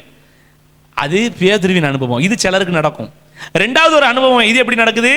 2வது வார்த்தை பேதுருக்கு யோனாவுக்கு உண்டாகிறதுக்கு முன்னாடி யோனா எங்க இருந்தாரு? 2வது அதிகாரத்துல எங்க வீட்டுல பெட்ஷீட்ல படுத்து தூங்கிட்டு இருந்தாரா? ஏசில? சொல்லுங்க, யோனா கதை தெரியுமா தெரியாதா? எங்க இருந்தாரு? மீன் வயிற்றுக்குள்ள யோனாவுக்கு எப்படி இருந்துச்சான் பாருங்க. 2வது அதிகாரம் 2வது வசனம். சில வசனம் நான் வாசிக்கிறீங்க பைபிள பாருங்க. என் நெருக்கத்துல கர்த்தரை நோக்கி கூப்பிட்டேன், அவர் எனக்கு உத்தரவருளினார், நான் பாதாளத்தின் வயிற்றில் இருந்து கூக்குரலிட்டேன். அப்ப மீன் வயிறு யோனாவுக்கு எப்படி இருந்துச்சு? எப்படி இருந்துச்சுங்க? பாதாளத்தில் கொண்டு போய் உங்களை போட்டா எப்படி இருக்கும்? பாதாளத்தின் வயிற்றிலிருந்து கூப்பிட்டாராம். அடுத்து பாருங்க, சமுத்திரத்தின் நடமையமாகிய ஆழத்திலே நீர் என்னை தள்ளிவிட்டீர், நீரோட்டம் என்னை சூழ்ந்து கொண்டது, உம்முடைய வெள்ளங்களும் அலைகளும் எல்லாம் என் மேல் புரண்டது. 5வது வசனம், தண்ணீர்கள் பிராணப்பரியந்தம் என்னை நெருக்கினது, ஆழி என்னை சூழ்ந்தது, கடல் பாசி என் தலையை. எங்க மீன் வயிற்றுக்குள்ள சொகுசா இல்லைங்க. 3 நாள் ஒரு மீன் ஃபாஸ்டிங் இருந்திருக்கு பாருங்க யோனாவுக்காக. ஒருவேளை மீனுக்கு ரொம்ப பசிச்சு வேற ஏதாவது சாப்பிட்டா யோனாவையும் சேர்த்து என்ன செஞ்சிருக்கோம்? ஒரு அரை. நம்ம வயிற்றுக்குள்ள மீன் போனா டேஸ்ட், மீன் வயிற்றுக்குள்ள நம்ம போனா எத்தனை முள் இருந்திருக்கும், எத்தனை வேஸ்ட். அது வயிற்றுக்குள்ள அவ்வளவும் யோனாவை சொலட்டி. இப்போ என்ன வந்தே பாரத்தில் போற மாதிரி ஸ்ட்ரைட்டாக நினிவேக்கு போயிருக்கும். கடலுக்குள்ள மீன் எப்படி போவோம்? மீன் தொட்டியில் இருக்கிற மீனையாவது பார்த்துருக்கீங்களா? அது சாப்பிட்ட மீனை மட்டும் பார்த்துருக்கீங்களோ? அது எப்படி தான் நீந்தோம்? அப்போ யோனா மீன் வயிற்றுக்குள்ள இருக்கும்போது நினிவே பிரயாணம் 3 நாள் எப்படி இருந்திருக்கும்? சும்மா அந்தர் பல்ட்டி அடிச்சு மீன் வேகமாக வேற போகணும். ஏன்னா ஏசப்பா சொன்ன வார்த்தையை மீன் கொஞ்சம் இமேஜின் பண்ணி பாருங்க.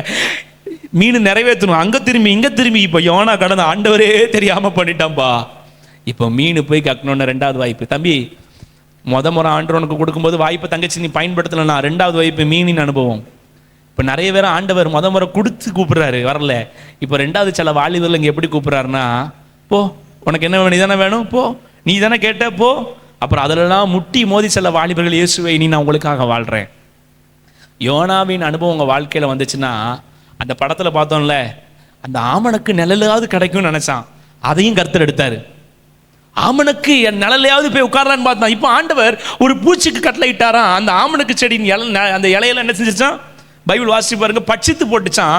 இப்போ மண்டையில் சுருன்னு யோனாவுக்கு வெயில் அடிக்கி. இப்போ யோனா எரிச்சல்ல சொல்றாரு, நான் உயிரோட இருக்கிறத பார்க்கலாம் மரண பரியந்தம் எரிச்சலா இருக்கிறது நல்லதுன்னு சொல்றாரு. ஒரு இலைய கூட ஆண்டவர் யோனாவுக்காக நிழலுக்கு என்ன செய்யல.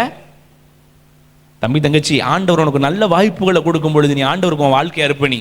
ஆண்டவர் உன்னை ஊழியத்திற்கு அழைக்கிறாரா, அவருடைய மகப்பெரிதான சேவைக்காக உன்னை அழைக்கிறாரா, உன் வாழ்க்கையை அப்படியே ஆண்டவருக்கு கொடு. என் கூட நிறைய வாலிபர்கள் எனக்கு தெரியும். நான் ஊழியத்துக்கு ஆண்டவர் என்னை அழைக்கும் பொழுது எங்கள் வீட்டில் என் பேக்ரவுண்டெல்லாம் நல்லா இல்லை. நான் ஊழியத்துக்கு வரும்போது ஆண்டவர் என்னை அழைக்கும் பொழுது, என்னை மார்ச் மாதம் ஆண்டவர் ஊழியத்துக்கு அழைத்தார். ஜனவரி மாதம் எங்கள் அப்பா இறந்தாங்க. ஆண்டவர் என்னை முழு நேர ஊழியத்துக்கு வர சொன்னார் அக்டோபர் மாதத்தில். ஆனால் அதுக்கு முன்னாடி எங்கள் அப்பா இறக்கும் பொழுது எனக்கு வீட்டில் பல லட்சம் கடன், மாதம் 1 லட்சம் ரூபாய் நான் வட்டி கட்டணும். இந்த சூழ்நிலையில் ஆண்டவர் சொன்னார், நீ என் ஊழியத்துக்கு வரியான்னு கேட்டார். நான் சொன்னேன், ஆண்டவரே நான் என்ன ஆண்டவரே ஊழியம் செய்வேன், எனக்கு எங்கள் அம்மாவுக்கு சாப்பாடு கொடுக்க யாரும் இல்லை, டெய்லி கடங்காரங்க வந்து வீட்டுக்கு கதவு தட்டுறாங்க. நான் இந்த வயசில் என் வாழ்க்கை ஃபுல்லாக சம்பாதிச்சாலும் வட்டி தான் கொடுக்க முடியுமே தவிர என்னால் கடன் அடைக்க முடியாது. என்ன போய் ஊழியத்துக்கு கூப்பிடுறீங்க? ஆண்டவருடைய வார்த்தை கீழ்ப்படியாமல் ஒரு கிறிஸ்தவ ஸ்தாபனத்தில் 7000 ரூபா சம்பளத்துக்கு வேலைக்கு போனேன். 19 வயசில் 7000 ரூபா சம்பளத்துக்கு வேலைக்கு போனேன். அந்த 7000 ரூபாய் சம்பளத்தை வாங்கிட்டு ஆஃபீஸ் வாசலை விட்டு இறங்குவேன். அத்தனை கடங்காரங்க என்னை வட்டின்னு வாங்கிட்டு போயிடுவாங்க. எனக்கு வீட்டுக்கு ஒன்றுமே இல்லாமல் வருவேன். வாடகை கொடுக்க முடியாது, வீட்டுக்காரங்க காலி பண்ண சொல்லிடுவாங்க. எங்கள் அம்மாவுக்கு ஒரு 2 இட்லி வாங்கி கொடுக்க கூட எனக்கு காசு கிடையாது. ஆண்டவர் என்னை அழைத்தார். சரி ஆண்டவரே நான் என்ன ஊழியம் செய்யணும்னு கேட்கும்போது, நான் பைபிள் காலேஜ் படித்து ஒரு பாஸ்டர் ஆகி சர்ச் நடத்துவான்னு கேட்டேன். ஆண்டவர் நோன்னு சொன்னார். நான் ஒரு பெரிய ஒர்ஷிப் லீடர் ஆகிட்டேன். ஆண்டவரே நோன்னார். சரி ஆண்டவரே நான் ஒரு கன்வென்ஷன் பிரசங்கியார் ஆகிட்டா, நோ அப்படின்னார். நான் என்ன ஆண்டவரை செய்யணும், மிஷினரியா போயிருட்டா, நோ. என்ன ஆண்டவரை செய்யணும்னு சொல்லும்போது, ஆண்டவர் அழிந்து போகிற சிறு பிள்ளைகளை என் கண்ணுக்கு முன்னாடி காண்பிச்சார். நீ சிறுவர்கள் மத்தியில் ஊழியம் செய்யணும், அடுத்த தலைமுறை இயேசுக்கு சொந்தமாக்கணும், உங்ககிட்ட நிறைய வாலிபர்களை தருவேன், அவர்களை ஊழியத்தில் உருவாக்கணும். உங்களுக்கு தெரியுமா, அன்றைக்கு என்னை யாருமே ஊழியத்தில் அக்செப்ட் பண்ணலை. எங்கள் பாஸ்டர் அக்செப்ட் பண்ணலை, எங்கள் சர்ச் பெலிவர்ஸனை அக்செப்ட் பண்ணி, நீ என்னடா பண்ணுவேன், இவ்வளோ கடன் வச்சுட்டு எப்படா ஊழியம் பண்ணுவேன்னு எல்லாரும் என்னை வெறுத்து ஒதுக்குனாங்க. எங்கள் அம்மா கிட்ட போய் சொன்னேன், அம்மா ஆண்டவர் என்னை ஊழியத்தை அழைக்கிறான்னு 19 வயசில் சொன்னேன். அன்றைக்கி எங்கள் அம்மா சொன்னாங்க, உன்னை ஆண்டவர் அழைச்சாருன்னா அவர் நடத்துவார். அம்மா அப்போ நான் எப்படி உங்களுக்கு சாப்பாடு போட, கர்த்தர் நடத்துவார்னு சொன்னாங்க. அந்த ஒரு வார்த்தைக்கு கீழ்ப்படிந்து ஆண்டை ஊழியத்துக்கு வந்தேன். நான் ஊழியத்துக்கு வந்து 11 ஆண்டுகளுக்கு மேலே ஆகுது. இன்றைக்கும் நான் சிறுவர் ஊழியத்துக்கு அதிகமாக செய்ய, நிறைய ஊழியங்கள் செய்தாலும் என்னுடைய பிரதான தரிசனமாக சிறு பிள்ளைகளை ஆண்டவருக்காக ஆதாயப்படுத்தணும், வாலிபர்களை ஆண்டவருக்குள்ளே உருவாக்கணும்னு. உங்களுக்கு தெரியும், அன்னைக்கு எங்கள் அம்மாவுக்கு 2 இட்லி வாங்கி கொடுக்க கூட என்கிட்ட காசு கிடையாது. ஆனால் இன்றைக்கி என் ஊழியத்தில் வாலிபர்கள் முழு நேரமாய் ஊழியம் செய்கிறார்கள். அவர்களுக்கு ஒவ்வொரு மாதமும் சம்பளம் கொடுக்குற அளவுக்கு ஆண்டவனை ஆசீர்வச்சிருக்கிறார். எனக்கு எங்கள் அம்மாவுக்கு ஏதாவது கேட்டால் வாங்கி கொடுக்க என்கிட்ட காசு கிடையாது. இன்றைக்கி நான் ஆஃபீஸ் எடுத்து அந்த வாடகை கொடுத்து பிள்ளைங்களுக்கு 3 நேரம் சாப்பாடு போட்டு இன்றைக்கி பிள்ளைகளை படிக்க வைக்கிறேன், ஊழியக்காரங்க பிள்ளைகளை படிக்க வைக்கிறேன்.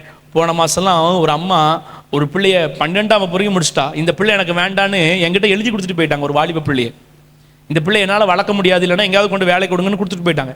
அந்த பிள்ளையை இப்போ நாங்கள் எடுத்து என் வீட்டில் வச்சு நான் வளர்க்குறேன். அந்த பிள்ளைக்கு சாப்பாடு கொடுத்து அந்த பிள்ளைக்கு இப்போ காலேஜில் சேர்த்து விட்டு ஃபீஸ் கட்டி. அன்னைக்கு எனக்கு ஒன்றுமே இல்லை. அன்னைக்கு ஆண்டவர் என்னை ஊழியத்துக்கு அழைக்கும் போது நான் அந்த சான்ஸை பயன்படுத்தினேன். ஆனால் இன்னைக்கு என் மூலமாக நிறைய பேர் ஆண்டவர் வாழ வைக்கிறார். நான் அதை பெருமைக்காக சொல்லலை தம்பி தங்கச்சி. இன்னைக்கு ஆண்டவர் உனக்கு ஒரு வாய்ப்பு கொடுப்பார்னு சொன்னால் அந்த வாய்ப்பை பயன்படுத்து. Don't miss your chance. உனக்கு ஒரு வாய்ப்பு கொடுக்குறாரு ஆண்டவர், பயன்படுத்திக்கொள். ஆண்டவர் உன்னை ஊழியத்துக்கு அழைக்கிறாரா? எத்தனையோ பேர் உலக பிரகாரமாக வேலை பார்க்க இன்னைக்கு ஆட்கள் இருக்கிறாங்க. ஆனால் தேவனுடைய ராஜ்யத்தை கிட்ட இன்னைக்கு வாலிபர்கள் இல்லை. முந்தானத்தை நான் ஒரு மிஷினரி ஸ்தாபனத்துக்கு போயிருந்தேன். இங்கே திருநெல்வேலி பக்கம் களக்காட்டில் ஒரு யூத் மிஷினரி மூவ்மெண்ட் ஒரு ஸ்தாபனத்தில். அங்கே பார்த்தா 100க்கும் மேற்பட்ட நார்த் இந்தியா வாலிபர்கள் இருந்தாங்க. அவங்களுக்கு ஒரு பைபிள் காலேஜ் அங்கே நடக்குது. அந்த பைபிள் காலேஜில் நார்த் இந்தியாவிலேருந்து எல்லா வெஸ்ட் பெங்கால் அங்கே இங்கே என்னென்ன நார்த் இந்தியா ஸ்டேட் இருக்குது அங்கேருந்து வாலிபர்கள்லேருந்து படிக்கிறாங்க. 3 வருஷம் அவங்கள ட்ரெயின் பண்ணி அவங்கள மிஷினரியாக அவங்க நாட்டுக்கே அனுப்புகிறாங்க, அவங்க ஊருக்கே அனுப்புகிறாங்க. அப்போ நான் அந்த மிஷினரி அங்கிள்கிட்ட சொன்னேன், அங்கிள் ஒருத்தர் கூட தமிழ் பீப்புள் இல்லையான்னு கேட்டேன். அவர் என்ன சொன்னார், ஒரு தமிழ் பையன் கூட, தமிழ் பொண்ணு கூட மிஷினரியாக வரலன்ற. அந்த மிஷினரி ஸ்தாபனம் 27 வருஷமாக அங்கே நடக்குது. ஒரு தமிழ் பையன் கூட இன்னைக்கு வரைக்கும், ஒரு தமிழ் பொண்ணு இன்னைக்கு மிஷினருக்கு அர்ப்பணிச்சு இங்கே வந்து படிக்கலை அப்படின்னு சொன்னாங்க. எனக்கு ரொம்ப வேதனையாக இருந்துச்சு. நார்த் இந்தியாவில் இருக்கிற பிள்ளைங்களுக்கு அறிவு அவ்வளவா கிடையாது, ஆனால் அவங்க எளிமைக்கு ஊழியத்துக்கு வராங்க. நம்ம தமிழ் சபைகள்ல இருந்து, நம்ம திருச்சபைகள்ல இருந்து இன்னைக்கு மிஷினரிகள் எழும்புறாங்களன்னா இன்னும் இன்னைக்கு ஆள் இல்லை ஆண்டவருக்கு. தேசம் பெருசு, இயேசுக்கு ஊழியம். உங்களை மூலம் சின்ன பையனாக இருக்கும்போது நான் ஏசப்பாக்கு அப்படி ஊழியம் செய்ய துடிப்பாக போனேன். சண்டே ஸ்கூல் நடத்துவேன், கிராமமாக போய் நோட்டீஸ் கொடுப்பேன், சுவிசேஷம் அறிவிப்பேன். சின்ன நான் இப்போ நான் செய்கிறத சொல்லலை, நான் உங்களை போல வாலிபான 15, 12 வயசில் இருக்கும்போதே நான் 4 இடத்துல போய் சண்டே ஸ்கூல் நடத்துவேன். இந்த தம்பி மாதிரி தான், இந்த சைஸ் தான் இருப்பேன். என் சண்டே கிளாஸில் பெரிய பெரிய பையங்களா என் பேச்சை கேட்பாங்களா? நான் 7ஆம் கிளாஸ் படிக்கும்போது 12ஆம் கிளாஸ் பையனுக்கு சண்டே கிளாஸ் நடத்துவேன். லுக்காரில் அண்ணன் சொல்கிறேன் வேணாம், அவன் என்ன இப்படி ஒரு மாதிரி பார்ப்பான். ஆனால் அன்னைக்கே நான் வைராக்கியமாக நடந்தேன். நான் 8ஆம் கிளாஸ் படிக்கும்போது சண்டே ஸ்கூல் ஒரு தெருவில் நடத்திட்டு இருக்கும்போது அந்த பக்கத்து வீட்டில் இருந்த ஒரு சாமியார் ஒரு பெரிய அருவாள் எடுத்துட்டு என்னை வெட்ட வந்துட்டார். நான் வேகமாக ஓடி எங்கள் சித்தப்பா சர்ச்சு உண்டு அங்கே போய் உள்ளே போயிட்டு சட்டரை பூட்டிட்டு உட்காந்தேன். 4:30 மணிக்கு உள்ளே உட்காந்தேன். இப்போ எங்கள் சித்தப்பா தேடுற, எங்கடா சண்டே கிளாஸ் எடுக்க போன பையனை காணுமேனு தெருவா தேடிட்டு வந்தால் சர்ச்சு சட்டர் பூட்டிருக்கு. என்னென்னு பார்த்து சட்டர் திறந்தா உள்ளே அழுதுகிட்டே உட்காந்துருந்தேன். நம்மளை அவன் வெட்டிடுவான்ட்டு. 8ஆம் கிளாஸ் படிக்கும்போது நான் சொல்கிறேன், 8ஆம் கிளாஸில் நான் ஏசப்பாக 4 தெருவில் போய் சண்டே கிளாஸ் நடத்தினேன். தம்பி சைக்கிள் எடுத்துகிட்டு போய் எங்கள் அம்மா அப்பா எனக்கு கொடுக்க 1 ரூபா 2 ரூபாயை சேர்த்து அந்த வாரம் ஃபுல்லாக வச்சு சாக்லேட் வாங்கிட்டு போய் நடத்துவேன். இன்றைக்கி நீ 8ஆம் கிளாஸில் என்ன பண்ணுற, 7ஆம் கிளாஸில் என்ன பண்ணுற? அண்ணே எனக்கு யாராவது சாக்லேட் வாங்கி கொடுப்பாங்களா? இந்த சின்ன வயசு, நீ உன்னை அற்பமாக பார்க்காத. உன் வயசில் நான் அதை செஞ்சதுனால தான் இன்னைக்கு நான் உன் முன்னாடி சாட்சியாக நின்று பேசுகிறேன். இன்னைக்கு இந்திய தேசம் பெருசு, உனக்கு கிடைக்கிற வாய்ப்பை நீ பயன்படுத்துறியா? தேசம் அழிஞ்சு போகுது. Don't miss your chance. உனக்கு நிறைய வாய்ப்பு கொடுக்குறாரு ஆண்டவர். இந்த சபையில் உனக்கு எவ்வளோ வாய்ப்பு கொடுக்குறாங்க, பயன்படுத்துறியா? உன் கூட படிக்கிறவங்க முன்னாடி பயன்படுத்துறியா? நான் கல்லூரி படிக்கும்போது ஏசப்பா சொன்னார் நீ ஊழியம் செய்யணுன்ட்டு. அன்னைக்கு என் கூட பஸ்ஸில் வந்த 4 பேர்கிட்ட நான் சொன்னேன், என் ஃப்ரெண்டுகிட்ட, நம்மளாம் சேர்ந்து ஊழியம் செய்வோமான்னு. என் கூட சொன்னவங்க எல்லாரும் இன்னைக்கு ஊழியக்காரங்களாக இருக்கிறாங்க. ஆண்டவர் என் கூட கொடுத்த எல்லா வாலிபர்களும் இன்னைக்கு வேலை பார்த்துட்டே ஊழியம் செய்யலைங்க, முழு நேரமாக ஊழியம் செய்கிறாங்க. இவ்வளோத்துக்கு நான் ஒரு இந்து குடும்பத்தில் பிறந்தவன். என் பேர் ஐயப்பா. ஒரு ஐயப்பனை ஏசப்பா பயன்படுத்த முடியும், அவங்கள பயன்படுத்த மாட்டேன். பிறந்ததுலேருந்து இந்த சபைக்கு வரீங்க, ஆண்டவருக்காக நம்ம என்ன செஞ்சோம் யோசிச்சு பாருங்க. ஒவ்வொரு நாளும் நம்மளை போல இருக்கிற எத்தனையோ வாலிபர்கள் அழிந்து கொண்டிருக்கிறார்கள், சீர்கெட்டு போய் கொண்டிருக்கிறார்கள். நீங்களும் நானும் இயேசுவுக்கு என்ன செஞ்சோம் தம்பி தங்கச்சி? யோசிச்சு பாரு. தேசம் பெருசு. உன்னை போல எத்தனை வாலிபர்கள் இன்னைக்கு அழிஞ்சு போறாங்க தெரியுமா? சூசைட் பண்றாங்க, டிப்ரெஷன்ல போறாங்க தெரியுமா? எனக்கு தெரியும் நிறைய தங்கச்சிமார் தம்பிமார் டிப்ரெஷன் டேப்லெட், எப்போ மனதளவில் பாதிக்கப்பட்டு. நேற்று ஒரு கல்யாண வீட்டுக்கு போயிருக்க, அந்த கல்யாண வீட்டில் ஒரு வாலிப பையன் என் ஜோம் பண்ண வந்தான். மணமகன் நிறைய பூட்டிட்டு அங்கே ரூமில் உட்காந்து நானும் என் ஒய்ஃபு ஜோம் பண்ண அந்த பையனுக்காக. அவன் சொல்கிறான், எனக்கு டிப்ரெஷன், ஃபோன் இல்லாமல் என்னால் இருக்க முடியல, ரொம்ப டிப்ரெஷனாகவே இருக்கிறேன், என்னால் பைபிள் படிக்க முடியல, எனக்காக ஜோம் பண்ணுங்க. கல்யாண வீட்டில் மணமகனாக இருக்குள்ள வந்து முழங்கால் போட்டு என்கிட்ட அழுது என்கிட்ட ஜோம் பண்ணான். இன்னைக்கு நிறைய வாலிபர்கள் அப்படி இருக்கிறாங்க, உனக்கு தெரியல. நிறைய வாலிபர்கள் அன்பு கிடைக்காம என்னெல்லாமோ பண்ணிட்டு இருக்கிறாங்க, உனக்கு தெரியும். உன் வயசுல இருக்கிற பிள்ளைங்க உன் ஸ்கூல்ல என்ன பண்றாங்கிறது, உன் காலேஜில் என்ன பண்றாங்கன்னு உனக்கு தெரியும். நீ அவங்க கூட சேர்ந்து கெட்டு போகணுமா, இல்லை அவங்கள ஆண்டவருக்கு நேராக வழி நடத்த போறியா? யோசித்து பாரு. உன்னதான் ஆண்டவர் தேடுறாரு. அண்ணே எனக்கெல்லாம் ஊழிய அழைப்பு இல்லைண்ணே, எனக்கெல்லாம் நான் எப்படின்னு செய்வேன். தம்பி நான் ஒன்று சொல்லட்டா தங்கச்சி, ஆண்டவர் மேலே உனக்கு அன்பு இருந்தால் நீ ஊழியம் செய்வேன். இதுக்கு உன்னை ஆண்டவர் ஸ்பெசிஃபிக்கா, உன் பேர் என்னம்மா? சத்தமாக தான் சொல்ல. எப்சிபா நைட்டு தூங்கும்போது, எப்சிபா சாமுவேலை கூப்பிட்ட மாதிரி, உன்னை நான் ஊழியத்திற்கு அழைக்கிறேன் வருவாயா? இப்படி கேட்டால் தான் எப்சிபா வருவேன்னு சொன்னா 80 வயசு பாட்டியானாலும் எப்சிபா ஊழியத்துக்கு வர மாட்டா. ஒரு மனுஷனுக்கு தேவன் மேலே அன்பு இருந்தால் அவன் ஊழியம் செய்வான். வாலிப தம்பி தங்கச்சி, உனக்கு ஏசப்பா மேலே அன்பு இருந்தால் அழைப்பு வேணும்னு நினைக்காத, நீ அர்ப்பணித்து வரலாம். என்ன சொல்லட்ட எல்லாம் ஆண்டவர் மகனே ஐசக் உன்னை நான் ஊழியத்திற்கு, அப்படிலாம் நான் ஆண்டவர் கூடவே இல்லைங்க. நீ எனக்கு ஏசப்பா மேலே அன்பு இருந்துச்சு, வாஞ்சி இருந்துச்சு, நான் ஏசப்பா ஊழியத்தை செய்கிறேன். உன்னை பெயர் சொல்லி இப்படி அழைச்சாதான் நான் வருவேன். நீங்கள் நிறைய வாலிபர் சொல்லி நீங்கள் அதுக்குன்னு சொல்கிறேன். என்னை இப்படி கூப்பிட்டாருன்னு நான் என்ன செஞ்சிருவேன்? ஆமாம். அப்போ நைட்டு நான் தான் உனக்கு வந்து மெமிக்ரி பண்ணணும். மகளே எப்சிபா ஆண்டவர் பேசுகிறேன், இப்படி பேசினா தான் நிறைய பேர் ஊழியத்துக்கு வருவாங்களாம். எங்க உங்க கண்ணுக்கு தெரியாம எத்தனை ஆபத்தில் உன்னை ஆண்டவர் பாதுகாக்கிறாரு, உன்னை அழைச்சுதான் நீ வருவியா? உலகத்தில் ஒருத்தங்க மேலே அன்பு இருந்தால் அவங்களை பிரியப்படுத்த என்னெல்லாம் செய்யணும். ஃப்ரெண்டுக்கு ஒரு பிறந்தநாள் எப்படியாவது ஒரு கிஃப்ட்டை வாங்கி கொடுத்து அவளை சந்தோஷப்படுத்தணும் நினைக்கிறோமா இல்லையா? உயிரையே கொடுத்த ஏசப்பா உங்களை அவ்வளோ அன்பு வச்சிருக்கிறாரே, அவருக்காக நீ என்ன செய்கிறாய்? அவர் கேட்பாரு 2வது வரும்போது, உனக்காக நான் மறிச்சேனப்பா, எனக்காக நீ என்ன செஞ்சேன்னு கேட்பார். நீங்கள் என்ன சொல்ல போறீங்க? ஏசப்பா வார வாரம் யூத் மீட்டிங்கில் போய் உட்காந்தேன், ஏசப்பா உனெல்லாம் அறியன்றுவார். இந்த வயசில் ஆண்டவருக்கு என்ன செஞ்சீங்க முக்கியம் தம்பி, முக்கியம்.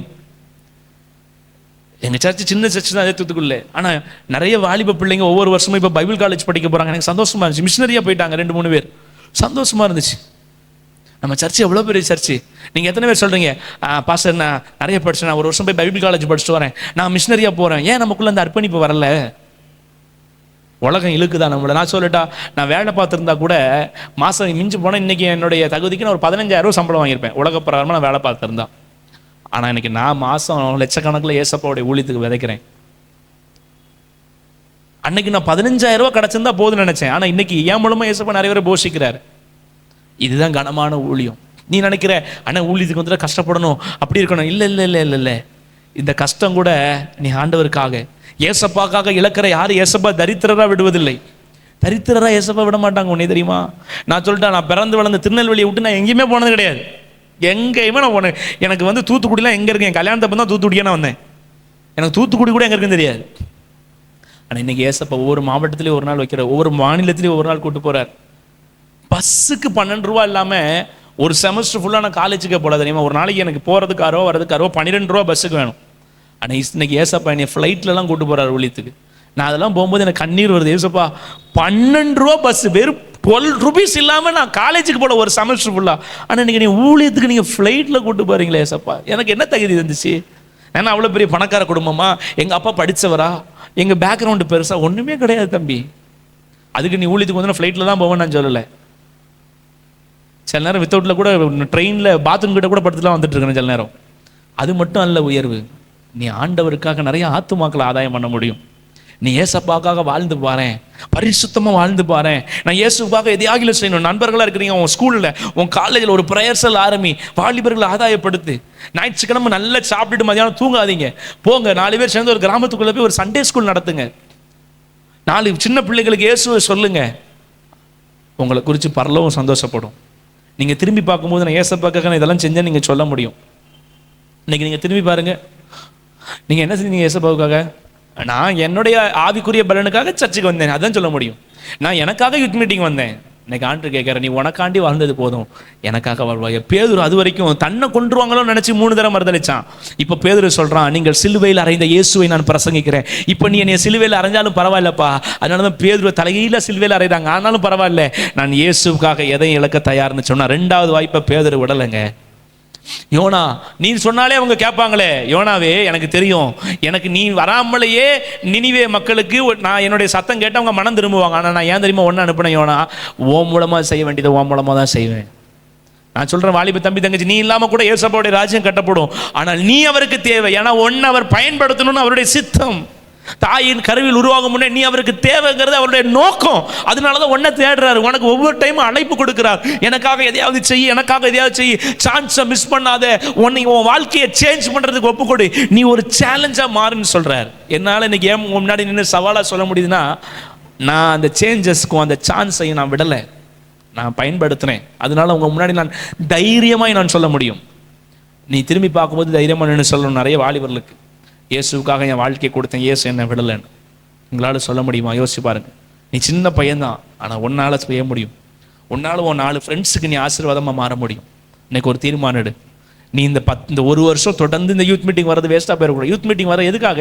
அப்படி வந்துட்டு உட்காந்துட்டு, ஆண்டவரே இனிமேல் நான் பாவம் செய்ய மாட்டாப்பா, இனிமேல் இந்த லவ் பண்ண மாட்டாப்பா, இனிமேல் நான் அதை பார்க்க மாட்டேன், இதே உன் ஜபமாக இருந்தால் ஆண்டவர் பார்ப்பார், இனி நான் உன்னை ஆசீர்வதிக்க மாட்டேன்றாரு. உன் ஜபம் எப்போவுமே நான் மாற்றுங்க, பாவத்தை பண்ணிங்க, உனக்கு எத்தனை முறை தான் உன் பாவத்தை நான் பண்ணிக்கணும்? அடுத்த கட்டத்துக்கு நீ போக மாட்டியான்னு ஆண்டவர் கேட்குறாரு. நீங்கள் எழும்பணும். வாலிபர்கள் தரிசனங்களை காண்கிறவர்கள் அந்த சபையில் எழும்பணும். நீங்கள் எழும்புறதை பார்த்து உங்களை சுற்றி இருக்கிற சபையில் இருக்கிற வாலிபர்கள் ஆண்டவருக்காக எழும்புவாங்க. நான் சொல்கிறேன், ஒரு ஐயப்பா எழும்பினேன். இன்னைக்கு என் கூட இருக்கிற 10க்கும் மேற்பட்ட வாலிபர்கள் முழு நேரமாக ஊழியம் செய்கிறார்கள். நான் ஏன் இதை நான் தைரியமாக சொல்கிறேன் தெரியுமா? அன்னைக்கு நான் ஒப்பு கொடுக்காம நான் பாட்டுக்கு என் வேலையை பார்த்துட்டு போயிருந்தேன்னா, இன்னைக்கு என்னை நம்பி வந்த வாலிபர்களும் அதே மாதிரி தான் வாழ்ந்திருப்பாங்க. ஆனால் நான் ஒருத்தன் அர்ப்பணித்தேன். என்னால் சொல்ல முடியும், என் கூட இருக்கிற நிறைய வாலிபர்கள் இயேசுவை காண்கிறார்கள், இயேசுவுக்காக வாழ்கிறார்கள். இன்னைக்கு நீ இயேசுவுக்கு என்ன செய்ய போகிறாய்? எல்லாரும் எந்திரிச்சு நிற்கலாமா? இன்னைக்கு ஆண்டவர்கிட்ட ஒரு அர்ப்பணிப்போடு நம்ம ஜெபம் பண்ண போகிறோம். நான் ரொம்ப பெரிய மெசேஜாக 2 மனுஷங்களை அவனை காண்பித்தேன். எல்லாம் கண்ண முடுங்க பார்க்கலாம்.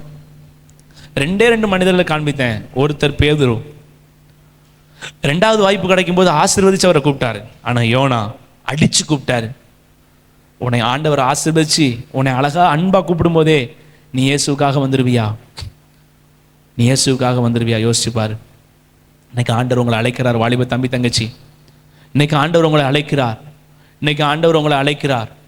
இன்னைக்கு ஆண்டவர் உங்களை அழைக்கிறார். இன்னைக்கு இயேசுக்காக நீங்க என்ன செய்ய போறீங்க? நிறைய சேலஞ்சஸ் உன் லைஃப்ல வருது. அண்ணே, பாவத்தை மேற்கொள்றதுக்கே எனக்கு நிறைய சேலஞ்ச், சவால் இருக்குண்ணே. நான் இப்படி இயேசுக்காக சேலஞ்சா வாழ முடியும்? இயேசுக்காக நான் என்னத்தை சாதிக்க முடியும்? இல்லை தம்பி, உன்னால முடியும். என் லைஃப்ல சேஞ்ச் ஆகணும்னு நான் நினைக்கிறேன், ஆனா என்னால முடியலையா ஆண்டவரே? நான் என்ன பண்ணுவேன்? ஆண்டவர் 3 விஷயம் சொன்னார். உன் நேரத்தை வேஸ்ட் பண்ணாத, சோசியல் மீடியாவுக்கு அடிக்ட் ஆகாத, தூக்கத்தை விரும்பாத, காலத்தை பிரயோஜனப்படுத்து.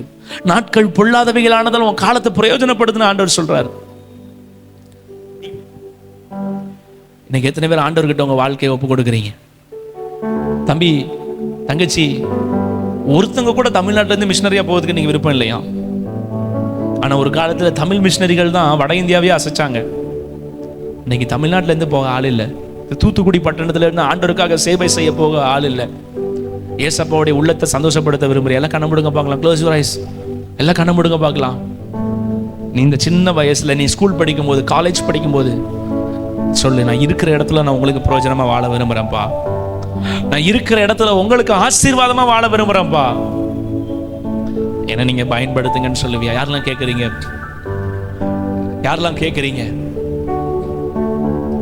இன்னைக்கு ஆண்டவர்கிட்ட சொல்லுங்க, ஏசப்பா என்ன பயன்படுத்துங்க. என் ஸ்கூல்ல படிக்கிற ஃப்ரெண்ட்ஸுக்கு என்ன பயன்படுத்துங்க. என் காலேஜ் ஃப்ரெண்ட்ஸுக்கு என்ன பயன்படுத்துங்க. என்னோட க்ளோஸ் ஃப்ரெண்ட்ஸுக்கு, என் க்ளோஸ் சர்க்கிளுக்கு என்ன பயன்படுத்துங்க ஏசப்பா.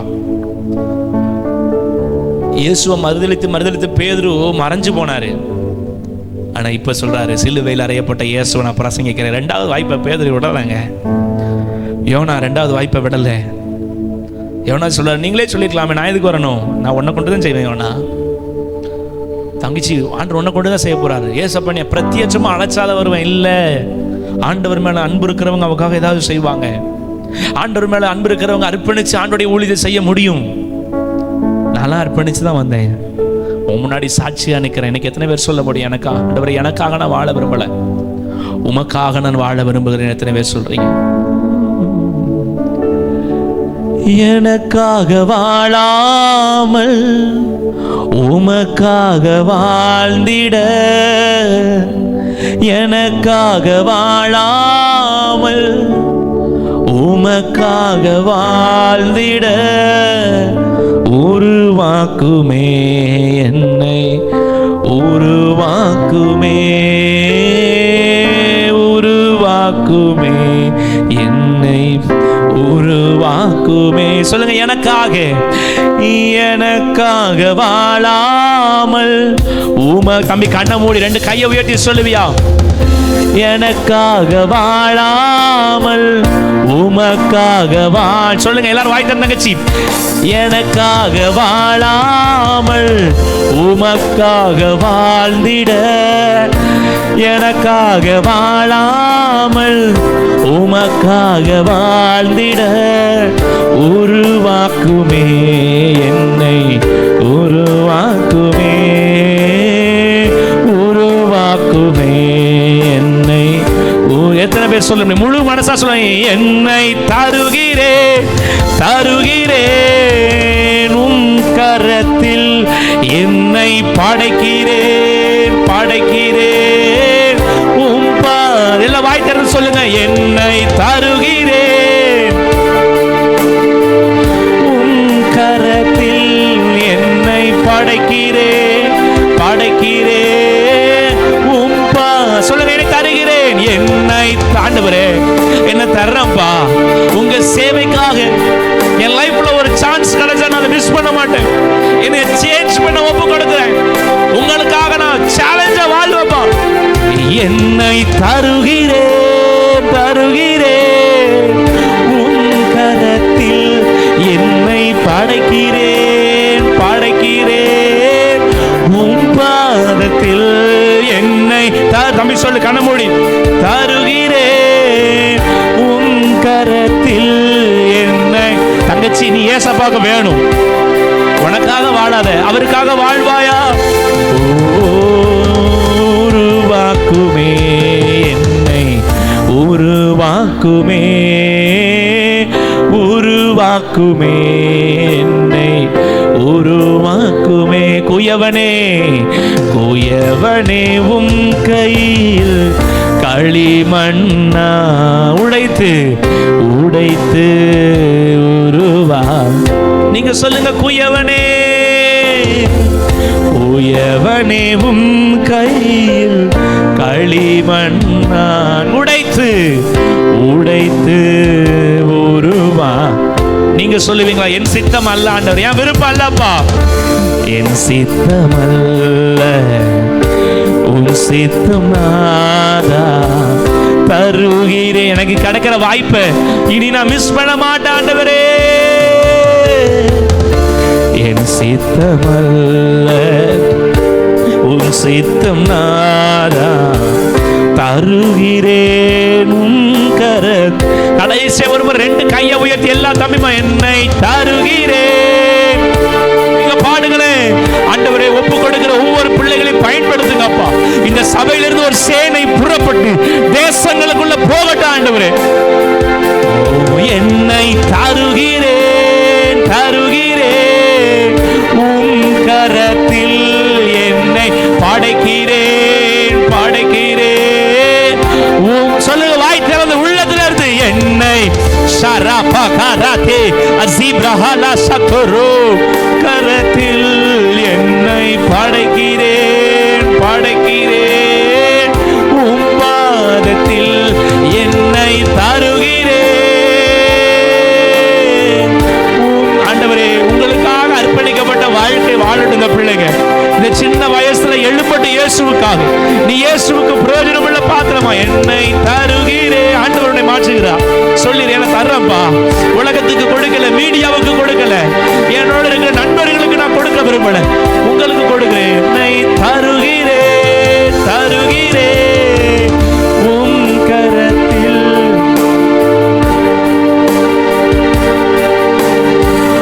உம் பாதத்தில் உருவாக்குமே என்னை உருவாக்குமே என்னை உருவாக்குமே உருவாக்குமே என்னை உருவாக்குமே உருவாக்குமே என்னை உருவாக்குமே. சொல்லுங்க, பயன்படுத்தும் பயன்படுத்துமே என்னை. நீ படிக்கிற இடத்துல ஆண்டவனை பயன்படுத்துவா, பயன்படுத்துமே. நீ இருக்கிற இடத்துல பயன்படுத்துமே. ஆண்டவரே, யாரெல்லாம் ஒப்பு கொடுக்குறீங்களோ வாலிப தம்பி தங்கச்சி, என்ன ஆண்டவரால் பயன்படுத்த முடியும், உங்களையும் பயன்படுத்துவார். இன்னைக்கு ஒரு சேலஞ்சான கிறிஸ்தவ வாழ்க்கை வாழ ஒப்பு கொடுங்க. இந்த வாலிபத்தில் நீ ஒரு சேலஞ்ச் பண்ணு, ஆண்டவரே நான் உங்களுக்காக இதை ஆயில செய்வேன்ப்பா, எனக்காக வாழ விரும்பல, என்னை சேஞ்ச் பண்ணுங்க. எனக்கு இன்னைக்கு ஒரு வாய்ப்பு கொடுத்துருக்கிறீங்க, எல்லாவற்றிற்கும் விலகி கர்த்தருக்கு மாத்திரம் பிரியமாய் நடக்க எனக்கு உதவி செய்யுங்க. பாவத்தை மன்னிங்க பாவத்தை மன்னிங்கன்னு நான் ஜெபிச்சதெல்லாம் போதும்ப்பா. எனக்கு பாவத்திலிருந்து வெளிவர உதவி செய்யுங்கன்னே நான் ஜெபிச்சது போதும்ப்பா. என் டிப்ரெஷனை மாத்துங்க, என் குடும்ப சூழ்நிலைகளை மாத்துங்க. தம்பி, எல்லாம் நல்லா இருந்தா தான் ஏசப்பாக்காக ஏதாவது செய்வேன்னு சொல்லாத. அவர் ஒன்றும் இல்லாமல் இருந்து எல்லாவற்றையும் உருவாக்குகிறவர். எனக்கு அப்படிதான் ஏசப்பா செஞ்சாங்க. ஒண்ணுமே இல்லை, நான் ஊழியத்துக்கு வரும் பொழுது எம்டி, ஜீரோ, என்னை யாருக்குமே தெரியாது. ஆனா இன்னைக்கு எல்லாருக்கும் ஆண்டவர் என்னை தெரிய வைக்கிறார். எல்லா இடங்களையும் ஒரே காரணம் என்ன தெரியுமா? என் வாலிபத்தை ஏசப்பாவுக்கு கொடுத்தேன். இன்னைக்கு நீ உன்னைய கொடுப்பியா? என்ன உன்னை கொடுப்பியா ஏசப்பாவுக்கு? ஆண்டவர் அதை விரும்புறாரு. ஆண்டவரை ஒப்பு கொடுக்குற ஒவ்வொரு வாலிபருடைய வாழ்க்கை மாறட்டும். பேதுருவை போல நீங்க எல்லாம் கொடுத்து அழைச்சாலும், யோனாவை போல நெருக்கத்தில் அழைச்சாலும், ஆண்டவர் எப்படி இருந்தாலும் உங்க சேவை செய்ய முழு மனதோடு எங்களை அர்ப்பணிக்கிறோம்னு சொல்ற வாலிபர்களை நீங்க கையில் எடுத்து பயன்படுத்துங்க. விசேஷமா இந்த நாள்ல எங்க பாஸ்டமாவுக்காக நாங்கள் ஜெபிக்கிறோம் அப்பா.